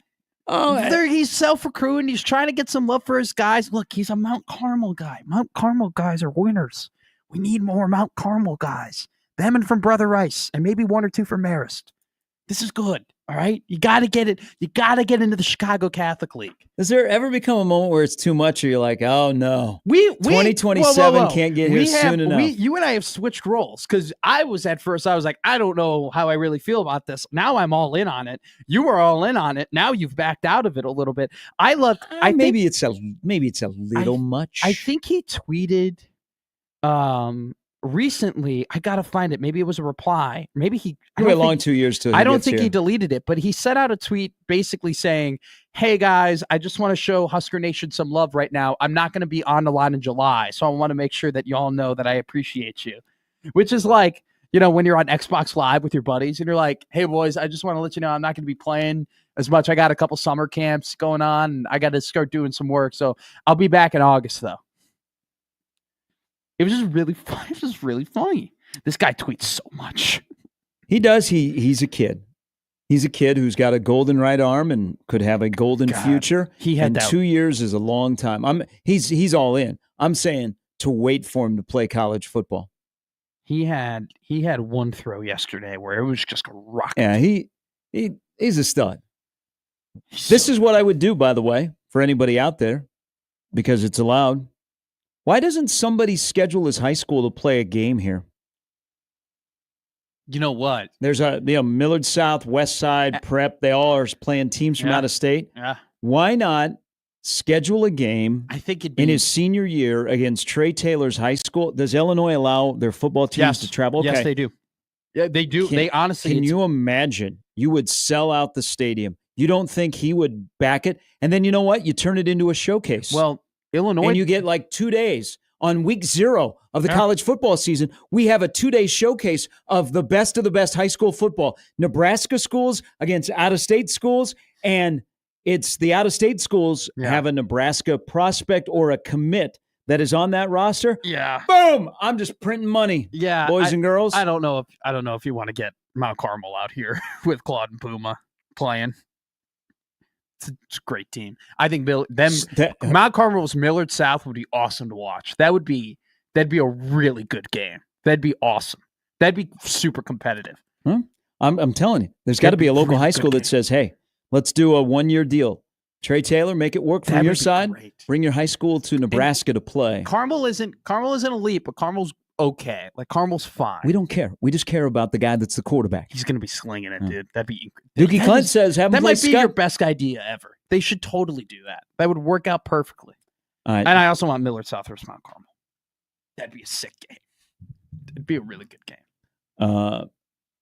John Walker will join us next. Again, it's NBA Draft Day. Could include a big Kalk late in the first round. Yes. Yes. There's no... come on. How many people are going to be at the Kalkbrenner watch party? 10 max? Is it private or public? I think it's private. Yeah. Probably 15 to 20. All right. I don't know how many cousins he has. If he's got a lot of cousins, it could be 20 to 30. If he doesn't have a lot of cousins, it's probably 10 to 15. You invite cousins? To a draft party? Yeah. If I'm close with my cousins, I would absolutely draft. Who's close with their cousins? I'm very close with my cousins. Says a lot about you. Thank you. John Walker joins us next on 1620 The Zone.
All right, a little quick note here before we welcome in John Walker.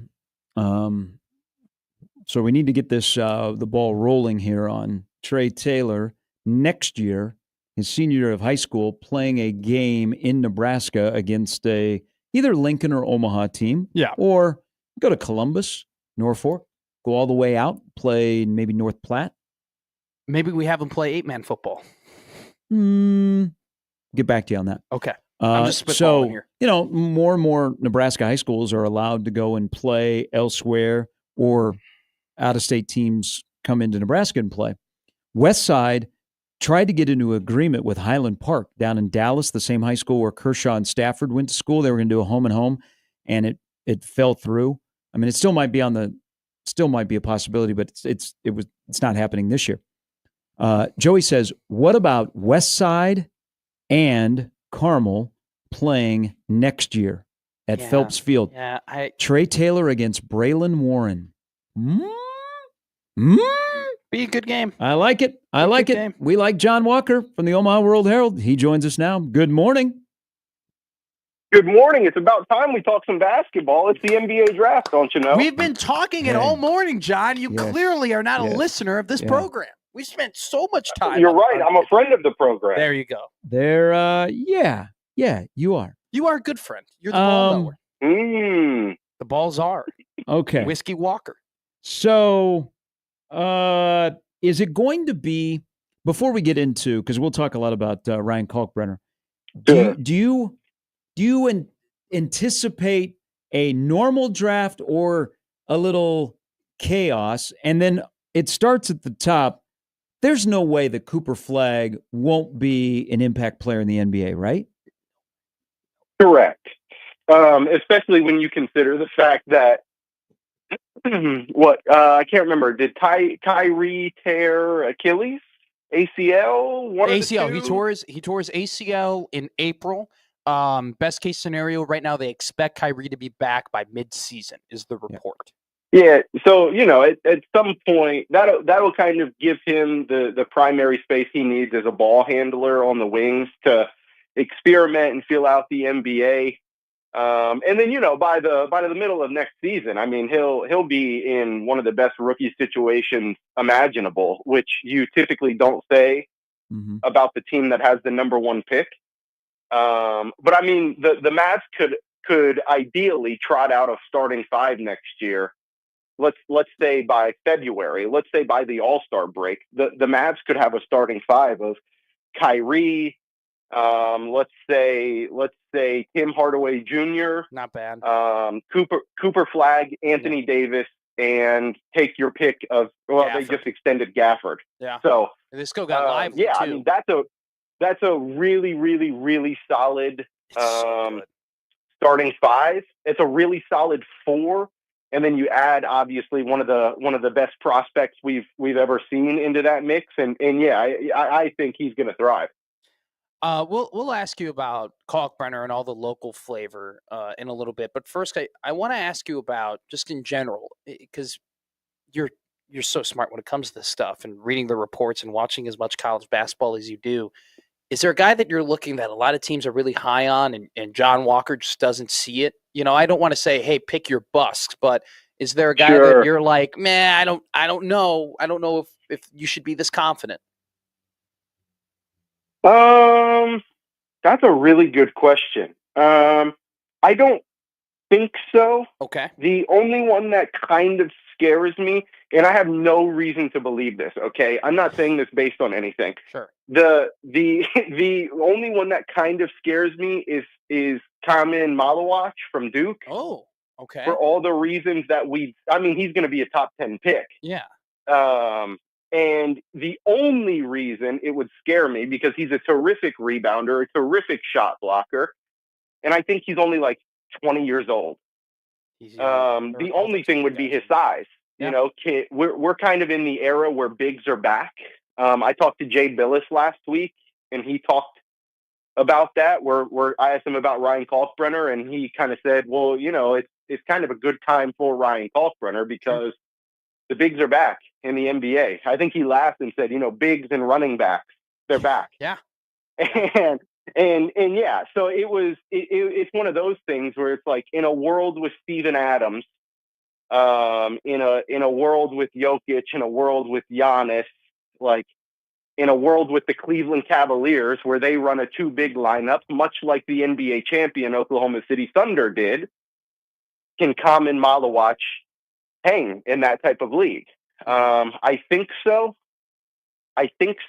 but I'm not entirely sold. Maybe it's as a 4. Maybe he has a similar trajectory as like Bam Adebayo. But it's really hard to see right now, it is hard for me to see Common Malawach being like some huge NBA star down the line. But maybe I'll be wrong. So let me ask you, one of the first Big East guys off the board is somebody whose season came to an end with his toe injury back in February, and he's still a little bit of a mystery because I don't think he'll be able to go through Summer League. What kind of a pro do you think Thomas Sorber is going to be from Georgetown? Because he's getting a lot of love leading up to tonight. Yeah, I mean, we saw last year. It's I remember sitting in the CHI Health Center and writing, like, you know, for going against the 4-time Big East Defensive Player of the Year for the first time ever, like Thomas Sorber held his own. As far as that means for a freshman going one-on-one with the Big East Defensive Player of the Year, 4-time Big East Defensive Player of the Year. So I think that he has a frame to fill out, which is kind of one of the most important things you're looking for when you're drafting bigs. Because again, guys, people often forget, we're not drafting players, we're drafting prospects. Yeah. Yep. So I think Thomas Sorber has one of those frames that you could look at and say, yeah, we're going to throw 20, 25 pounds on him and he'll be rock solid. But he just has the touch for, like, he doesn't need it necessarily. He has the touch.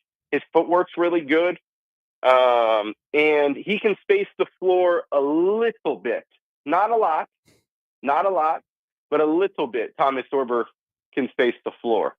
So I really like him as a prospect. Again, he's kind of in that that dream range. Like he's 19 or 20, so it's like perfect as a prospect. Yeah. Teams look at a guy like that, much like they will, you know, Common Malawach, and again, 19, 20, and they'll say, okay, this guy is far off from where we want him to be, but we can get him here. So I think Thomas Sorber will kind of have a good draft night. I think he'll be called pretty early. I am genuinely shocked, though, that the first Big East guy off the board, after all the hype we had all season long, and we witnessed it in Omaha, guys, Liam McNeely. Yeah. And he could, they could go close to each other, but you're right. Yeah, they absolutely could. Maybe Liam does end up going first. I don't know. But I've seen a lot of mocks with Sorber first, and obviously it'll all depend on the team need. I don't think I ever, like, this is a super, like, multi-answer way to say I expect the NBA draft to be nuts tonight. We've already had a few pretty monster trades over the past 48 hours. And on top of that, Brooklyn owns like 6 of the 24 pick or of the 30 picks. Well, and they have tonight's first round. They have $60 million in cap space too. Yeah, so something is going to happen. I would like to think that the Nets are not going to use all 6 of those selections. And if they use one toward the end of the first round, maybe they get a new center. So right now I'm looking at 2 mock drafts. First mock draft has Ryan Kalkbrenner going number 28 to Boston. The second mock draft has him going number 29 to Phoenix. Boston, they are retooling. They're definitely not rebuilding, but they're retooling, and it's going to be an interesting year for them with Tatum out with the torn Achilles. But once he comes back, and granted, we assume that he is close to what he was when he got hurt, that they're going to be back toward contention in the East. And then you have a Phoenix team where they don't have anything other than shooting guards. And so whoever gets drafted that isn't a shooting guard in this draft this year is probably going to end up playing. What do you think is the better situation for Ryan Kalkbrenner? Being fitted into a Boston Celtics team where maybe he can, mold into a player and work his way up into rotation minutes, or is it better to just throw him into the fire in Phoenix? Yeah, I think it'd be Boston. I really do. Okay. I haven't talked to him yet. I plan to here in a couple of weeks, but and I certainly don't want to put words in his mouth or anything. Sure. But I would like to think Baylor Shireman didn't have too much of a problem playing for the Maine Celtics this year, because it's a lot easier to stomach doing that for the reigning, obviously not now, as of 3 days ago, but then it's a lot easier to do that, excuse me, for the reigning NBA champions than it is, a Phoenix organization that had some ownership issues a few years ago. Obviously landed Kevin Durant, has kind of built it on the back of Devin Booker. And then they went out and got Bradley Beal. Okay, well, now Bradley Beal isn't what you thought he was at this point in his career, and Kevin Durant's gone. Yeah. So it just feels like there's a lot of fluidity, a lot of uncertainty in Phoenix right now. Obviously, they're looking to change that through the draft and or trades. But it just feels like one of those situations that, come 2-3 years, they could just blow up anyways. And if that happens, do you really want to be a part of a reset instead of a reload in Boston? Sure. Certainly not. So and this will be the final time, because you've asked about it and you've written about it. And, when we get closer to the draft, people tend to get teared down more than built up. 100%. And what is out there. It's something that's revisited. Kalkbrenner is soft. John, is this more about his personality, a guy who is very humble, doesn't talk a lot, or is it his play? I mean, I'm kind of leading you into this, but this popped up yesterday, and I'm like, okay, here we go, this BS again about him.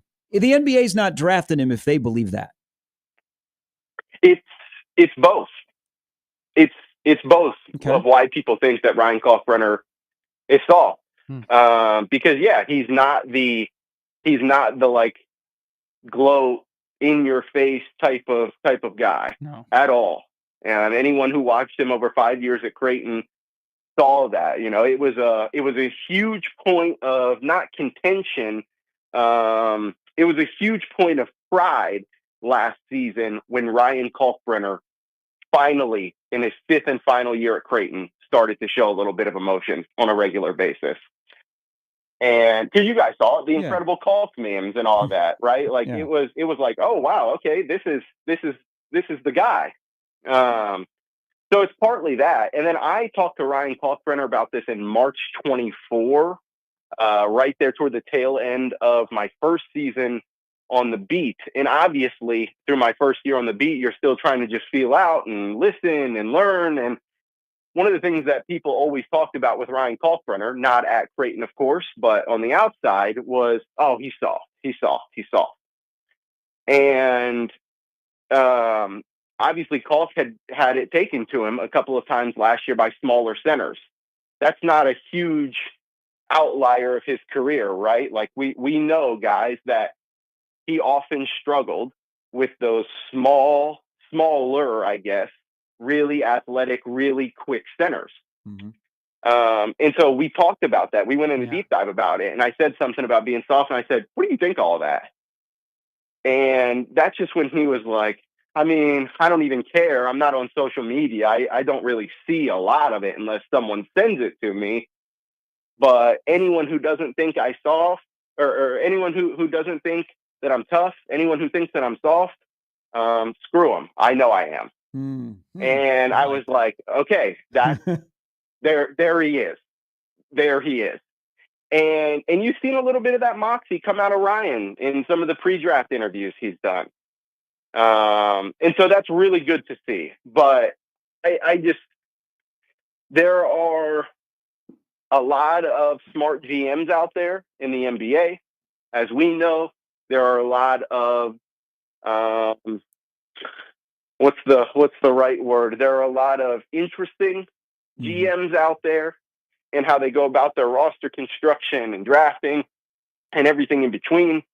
I would tend to think that the GMs in the back of the first round / early second who can't wait to get Ryan Kalkbrenner, I would like to think that they're much so on the former, that they are on the smarter side. Because at the end of the day, guys, soft doesn't win you 4 Big East Defensive Player of the Year awards. No, it doesn't.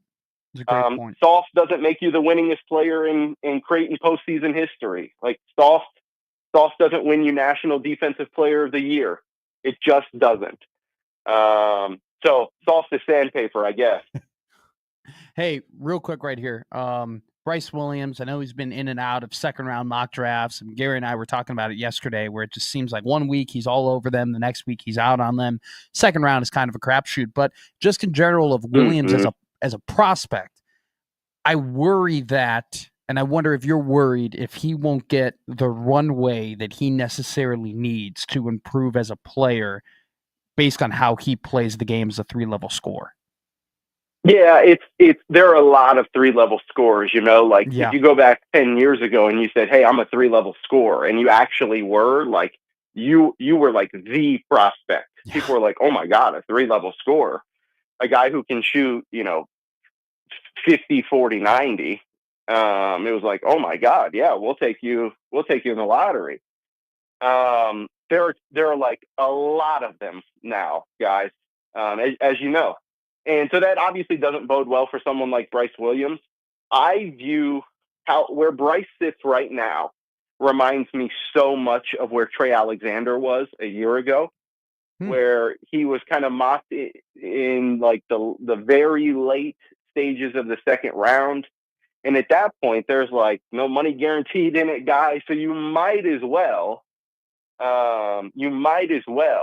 most guys would prefer, be a priority free agent, be one of those guys who signs with the team immediately after the draft, because one, and most importantly, you get to pick where you go. Yeah. Now, sure, you only get to go, to the teams that want you, but you're not pigeonholed into a team simply because they picked you in the draft. And then from there, I wrote a story about Ryan Kalkbrenner, and I said his destiny, like so many others, will depend on the landing spot. Yeah. And that cannot be more true for Bryce Williams, just like it was true for Trey Alexander a year ago. Trey obviously lands in a spot that was a couple years removed from his first ever finals win, and they had the backcourt depth to send him to the G League and let him develop for a year. And then, Trey, much like Baylor, started to get called up toward the end of the season and play a few minutes. And that's a really natural progression. And I think that could be a similar situation to what Bryce Williams sees by the end of this weekend, through this summer, and through his rookie season in the NBA or G League. Great stuff. I appreciate the insight. I don't know what's left to write about Kalkbrenner, but you'll find a way to do it for tomorrow if he gets drafted tonight. As always, my friend, I appreciate it. Great stuff. Thanks, guys. Thanks, Walker. That's John Walker from the Omaha World Herald. You want me to give you a bust now or next segment? Oh, no, give me a bust now, because I'm going to blow people's mind away with a local connection. VJ Edgecombe. Oh, that would not be good, because he's going to be in the top 5. He's projected to be in the top 5. Mm-hmm. I just worry about the spacing and his ability to create shots. He's a hell of an athlete, and he's really good off the ball defensively. He's really long too, but there've been a lot of VJ Edgecombes who have come through the draft who have the same build, who have the same athleticism, and don't necessarily have that basketball shot creation skill that end up failing. I think back to, kind of Josh Jackson was like that, where a lot of people thought that, very similar prospects, long, athletic. He's very powerful. If he can be able to have a better handle on the ball, he could be better. It didn't work out for him. Patrick Williams is a solid player for the Bulls, but very similar too in terms of great athlete, great measurables, whatever, but hasn't been able to create his own shots. And he's been stalled out at 11 points per game and 6 rebounds for 4 years. And so when I look at a prospect, I appreciate, great athlete. And if you can develop skills to him, they can be effective. Look at Obi Toppin. Look at On a lesser scale, Derrick Jones Jr., right? Those are two high-quality athletes. They learned to play basketball. They became effective. That's a risk I'm not willing to take if I'm a top 5 team. Husker Sam writes in, Husker Basketball Sam. He goes, I hope Bryce goes tomorrow, but I think it's going to be a long shot. Now, here is something that this blows me away. Grand Island Senior High hired a new boys basketball coach. This will be his first year this upcoming school year. His son is going to be a lottery pick tonight. Who's his son? Carter Bryant, who played at Arizona. I believe that Mr. Bryant's first name is... Wow, not just a lottery It's pick. not Deshaun. It's, Carter Bryant Deason, I think, is his father's name, who's got a connection to the Grand Island area, who has been named the new boys basketball coach. He recently was in Southern California, where he was extremely successful. Now he's come to Central Nebraska. But yeah, his son is Carter, who will be a lottery pick who played at Arizona. Not just a lottery pick. He's projected to go 9th to the Toronto Raptors. Yeah. That's not just, there's lottery is like, sometimes I think like lottery is like, 13, 14, 12, 13, 14. Those are lottery picks. He's a top 10 pick. That's impressive. I don't know too much about Carter Bryant. Yeah, I don't know if people that live in Grand Island know the hire. Yeah. But I don't know if people around here knew the hire and the connection. So there you go. There's something to watch on NBA draft night where people in Grand Island will go, hey, our boy's basketball coach, you have any more coming? He's really good at developing. Look at his son. Very under the radar hire. He was really, really successful in Southern California. Now Grand Island hired him to be their boys basketball coach. That's cool. All right, take a quick break. Brandon Vogel is still to come. We'll talk some Nebraska football. Among other things, gosh, we've gone this far without talking about Aaron Rodgers. What kind of show is this? No want. Oh. Don't want to do it. We want to know who his wife's name is. Don't care. Are you sure? I'm sick and tired. I think people care. People care. We can talk about it. People care. We're back with more after this.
Hey, Gary Matt is brought to you by AGR Roofing and Construction. AGR Roofing and Construction, local quality service. Don't forget, guys, go to agrroofingandconstruction.com to schedule your first free inspection today. All right. Midwest against everybody else. Oklahoma City Thunder are our team. Did you guys watch the parade yesterday? I did not. Speak for yourself, but I'm listening. I watched it for you. I don't watch other teams' parades. Well, it just gets me sad. That could have been happening right here in our lovely town. And as I'm watching, I'm like, you know what? There's something unique about the Oklahoma City Thunder. Who cares if they are not the face of the NBA? Who cares if they are not going to dominate the news wire? They still won 84 games, and 64 of them were by double figures. That's crazy. Okay, they had a guy who, if you look at it, had one of the better individual seasons in the history of the NBA. And Shai Gilgeous-Alexander, if you look at regular season MVP, postseason MVP. So, but everybody is crapping on Oklahoma City. And I'm here to stand up that all Midwesterners that do not have an NBA franchise need to support Oklahoma City because they're just like us. I'm watching the parade yesterday. People were so excited to see the Thunder players that it was like Lion King. There were dads that were holding their kids in the air. Doing the Simba? And as Thunder players walk by, only in the Midwest would a player be able to take a child who is being held up by their dad and take the child and hold them up in the air to celebrate a title, bring them back down, give them to the father. Only in the Midwest, in small Midwestern markets, does that happen. I'm listening. Okay, and then the other thing. And you guys will have to go and look at the cut because I don't think we have the cut. So the local TV station, I believe it was Channel 9, is doing the coverage. And they have a couple very exciting anchors that are on the air. And they are enamored with the players and then the trophy. So Larry O'Brien comes by with broadcasting. And they needed a moment because they got super excited to touch Larry O'Brien. Like really excited. And then there was one anchor, and she was like, "There's Shai! There's Shai! There's Shai!" And this other anchor goes, "Where?" And she goes, "Over by the body. See that Shai! It goes on for about 3 minutes. It is a classic Midwestern. Some people might say that Oklahoma's not in the Midwest. I say they're in the West. I think that I watched yesterday, we're going to have right now. We could have had an NBA team that won a championship, and Rob and Julie would be on the air hosting KTV's coverage, and Julie Cornell would be going, "Shai! There's Shai! And Chet's drunk!" If you get a chance to watch the clip, it is fantastic.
Places, but I don't think maybe Baton Rouge. But there's a guy. Like multiple times, there were Thunder players walking by, and he was just holding his kid up so that they would grab him. And the kid's like an infant, like it's probably like 9, like 10 months. Oh my God! Lord, hold up its own head. Oh, I thought you were talking about like a 4-year-old. Oh no! only in the Midwest would then the player grab the kid, hold him up as well, put him back down, give him back to the father. OKC, the Midwest team. OKC is our team. Brandon Vogel is ours from counterread.com. Well, he actually belongs to his wife and his family. But he gives his time here on a Wednesday. And he will stop by next on 1620 The Zone.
There he is on 1620 The Zone TV. Brandon Vogel from counterread.com. Good morning.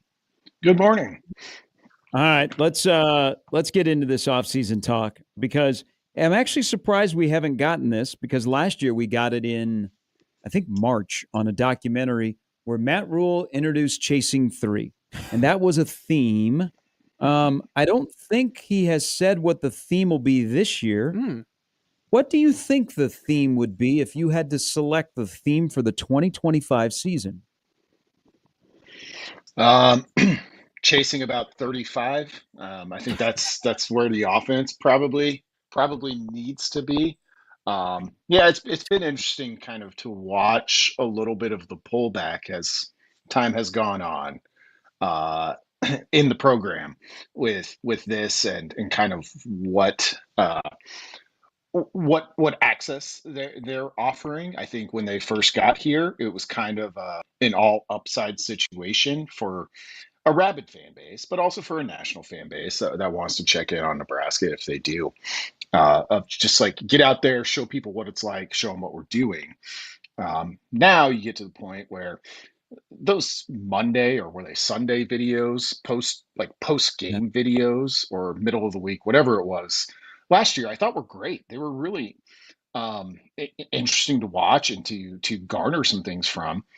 Nebraska didn't do it after losses, which maybe this is too much of the journalist in me coming out, but I was always kind of like, hey, if you're gonna sign up to do this, like you don't just show the good stuff, because that would have been it would have been illustrative too, and maybe that's the issue, maybe too illustrative. So Nebraska's kind of pulled back for that, and while I miss some of that content, it seems reasonable, I guess, for a program entering year 3 that's expected to take another step forward.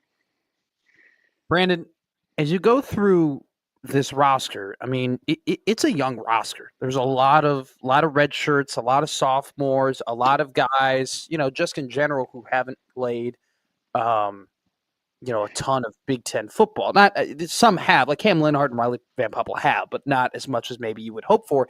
Have you found, and I don't know if you've done this as an article or maybe you've done some research on this, but is there a correlation between wins and youth in college football right now that we can correlate in terms of those stats, or is that not really a thing, you think? There used to be, generally speaking, the more experienced your roster was from a returning production standpoint, not Sure. necessarily, sophomore, junior, senior, returning starters, whatever it may be.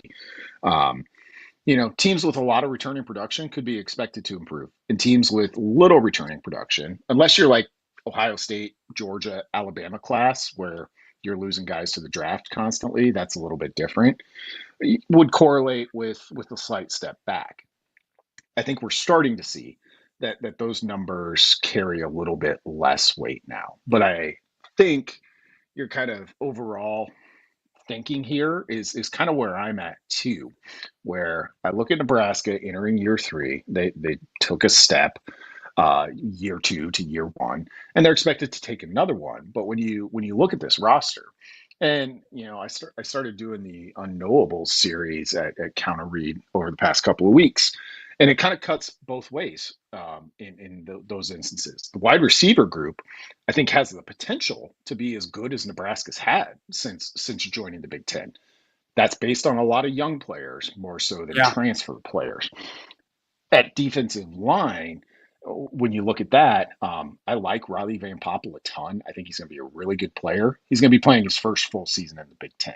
Elijah Judy, a little more experienced, but now you need him to be one of your top 3, probably. So when I look at that, and I look at the defensive line and the lack of experience there, that does feel like a potential limiter for me and for Nebraska. I don't know how big.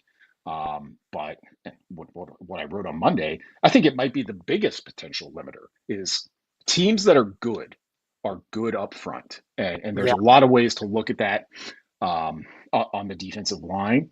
And right now, it's a pretty big question mark for Nebraska, just based on what they have to replace. Do you think the returning production stat is flawed because a 6-6 team can be returning 66% of their production and an 8-4 team can be returning 66% of their production, but yet we look at that and like, well, they're returning the same amount of production this year? Possibly. I don't know if I would use the word flawed, but I think it's useful context. Okay. And in some ways, like it kind of cuts the other way too for a team that's 2-10 and maybe is returning 50% production. Sure. Maybe that's a good thing. Maybe that hard reset is needed. It's kind of only at the top level with those top 4, 5, 6 traditional recruiting powerhouses where you're like, yeah, this number probably doesn't matter for them. Everywhere else you look, I think it matters at least some, maybe minus the extreme ends of the scale. So sticking with defensive line, and it's out up on counterread.com. It was on Monday. What you are speaking of. What is Nebraska going to get from Cam Lenhart? Are they going to get 2 years ago? Are they going to get last year? Are they going to get a combination? Or are they going to get a whole new guy that now he's not playing behind, he's not third string, he's probably first string? Yeah, I mean, from a production perspective, I think he had the exact same number of tackles, freshman to sophomore season.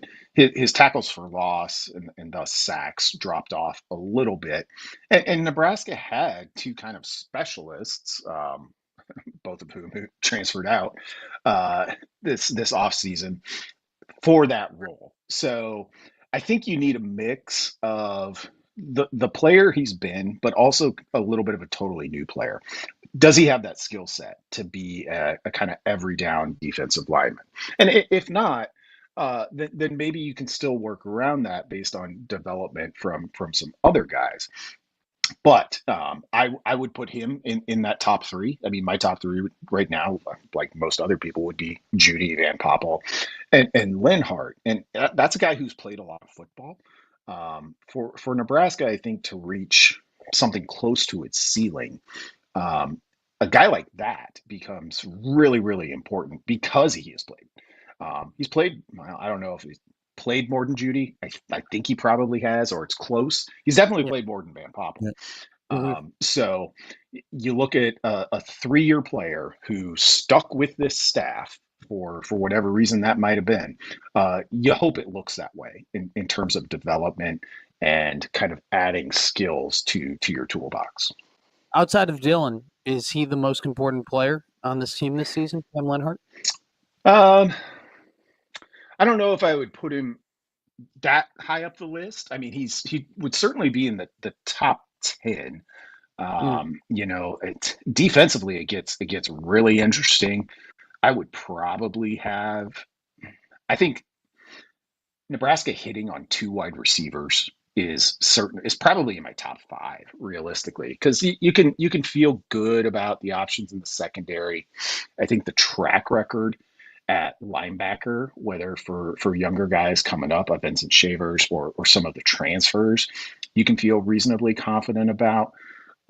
So Lenhart would be in my top 10. I don't know if I'd put him number 2 because I think, like I said, you know, if my theme for the season is chasing 35, a lot of that comes down to a step forward for Dylan Raiola and Nebraska developing more than one kind of elite or Big Ten elite, at least, wide receiver threat, which when you look back at the history of Nebraska, they've had a Trey Palmer. Samori Toure almost hit 900 yards. I think he was a couple yards short. They've had some good success, but when you look at the wide receiver group as a whole, are there often 2 to 3 guys that truly scare an opposing defense? That really hasn't been the case at Nebraska.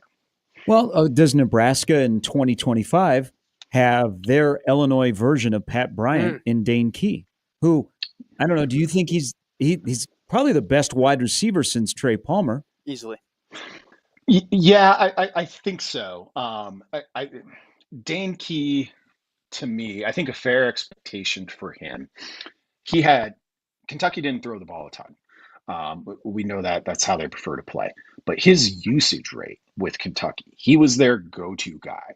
So I kind of entered the season thinking a fair expectation for him is Jabal Banks plus, because I think his numbers show that at the point that he arrived at Nebraska. He's a little bit more dangerous, a little bit more used to that kind of workload. My question with him, he's a big-bodied guy. Is he a consistent deep threat? At Kentucky, he wasn't quite that. They had kind of more explosive receivers who filled that role. So that kind of takes me back to why I'm looking for 2 wide receivers here. it kind of points me to someone else. I think Dane Key will lead the team probably in receptions and yards, and that's good and that's valuable, and he's very talented.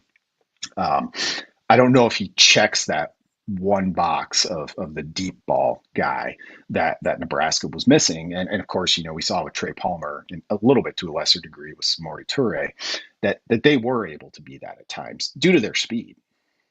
So last year, Ja'Cory Barney had a really, really good year, but I think his yards per catch were in single digits. And so it was 8.1 on his yards per catch, meaning he did a lot of the jet sweeps, he did a lot of the shallow crossing routes, he did a lot of the, just the short intermediate stuff, but he does have the speed to stretch out the field. Do you think there's a possibility that Key takes a little bit of the load off of the short and intermediate routes from Barney and allows him to stretch the field more this season? Yeah, it's certainly possible. I like Barney a ton, but what you mentioned, I think, is a really key consideration. Ton of touches. They really worked to get him the ball, and we're like, we think he's a dangerous playmaker. Let's see what he can do. And you would hope as a sophomore, he could even do a little bit more than a very good true freshman season. So Key could take a little bit. I mean, it's with Barney, you just kind of look at the size. Unless you're going to just straight run by guys, which is hard once you get into Big Ten play and face those level of defensive backs, I almost look at Hunter as one of the best options for kind of the deep ball relief. Or you might be looking at one of these true freshmen. It's a great wide receiver class, I think, on paper. We'll see how that transition comes in. Looking at Cortez Mills' film just over the past couple of weeks, really like that guy. I think he has a chance to be pretty dangerous. I agree. All right, what is next on the Unknowables 25? What position group are we going to talk about next? Yeah, probably heading towards linebacker. I've got a list, so I can sort of pick from the basket as needed. But the linebacker group's pretty interesting because even last year, where Nebraska had to replace two pretty good guys, Mekhi Bayer, I thought stepped up. They've got a couple of transfers that are super interesting, but that kind of becomes that next level of defense behind that defensive line, where if it's fair to expect a little bit of learning on the fly for that group, it's probably going to fall to those linebackers to pick up a little bit that's probably missing from 2024. I agree. Great stuff at counterread.com with Brandon and Aaron Sorensen. As always, my friend, I appreciate it. Have a great weekend. Thank you, Brandon. You too, guys. Thank you. That's Brandon Vogel, counterread.com. Become a subscriber of the Substack. Great stuff in there. Hope you enjoyed the show. We'll see if we enjoy the back end of the NBA draft tonight. I'm hoping we do. I'm hoping we have something to celebrate tomorrow in a local guy getting picked in the first round. Yeah, St. Louis will probably fight us for him, but we'll take him. He's played 169 games here. I feel like there's a certain line of once you play X amount of games, you officially get claimed by a city. Both cities have had NBA teams in the past. Once you get past 120, Omaha could take Kalkbrenner. Omaha had the original Beam team. I mean, technically Cincinnati and Rochester did, but who's keeping score? Yeah. All right, we'll talk to you in 20 hours. Crossover is coming up next for Jimmy, for Matt. I'm Gary. It's Gary and Matt on 1620 The Zone.